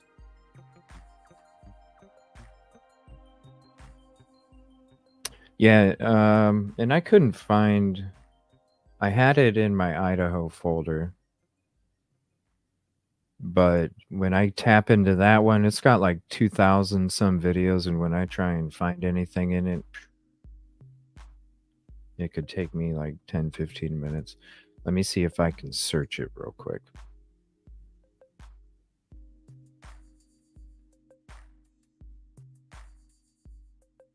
And I'll drop that link too. And I'll show you what episode. And definitely check that out as well. Save it to your playlist. They just had Carrie Rawson on there. So I will share the channel with you, and then you'll see an episode of CC Moore. I'll kind of show you where it's at, and then I'll click on it and give you the link. So here is their channel real quick, because this is a great episode. A lot of information too. Sorry. Hmm? William, you're correct. Mom and Dad. It's best to get both profiles. Especially when you're doing all those. Mhm. Let's see, where is it? Is it gone? It can't be gone. No. Oh, here it is, right here. Typically Unique says genetic detective show. CJ. Here it is. Yeah, the genealogy of Brian Koberger with CC Moore. Here you go. Save It's a that great one. breakdown. Mm-hmm. And check out the last. Just go to minute 50 or timestamp 50 minutes, and then it's like 20 minutes. The last 20 minutes is the most informative, but definitely check out the whole episode. And I might, you know what? I'm going to save this to my list, so then it goes right to the top. And then we might even watch this tonight again, honestly, as we chill back and chit chat. Let's do that, maybe. That would be perfect. Yeah. You know what I mean? We'll go through these documents again. We'll, go back to CC Moore. And I think that'd be great while we chit chat and hang out. And I'll take some calls if anybody wants to call in the beginning. Take some calls first. We will be well versed in it then. We'll be the experts, kind of. Thank you so much. I appreciate all you guys hanging out. Thanks for everybody coming to check us out. Thanks for everybody for the subs, the donations, and just your company and conversation. I appreciate it. I'll see you back tonight at 7:30 Eastern over here. I'm going to be heading to Dago's, so go check us. Go hang out on Dago's. We'll be in chat or whatever he's doing. We'll be hanging out over there. And then I'll be back tomorrow morning at 9 a.m. Eastern for another show. So we'll see. Y'all have a blessed day. We'll see you at Dago's. Thank you so for much. having me on Appreciate that. panel.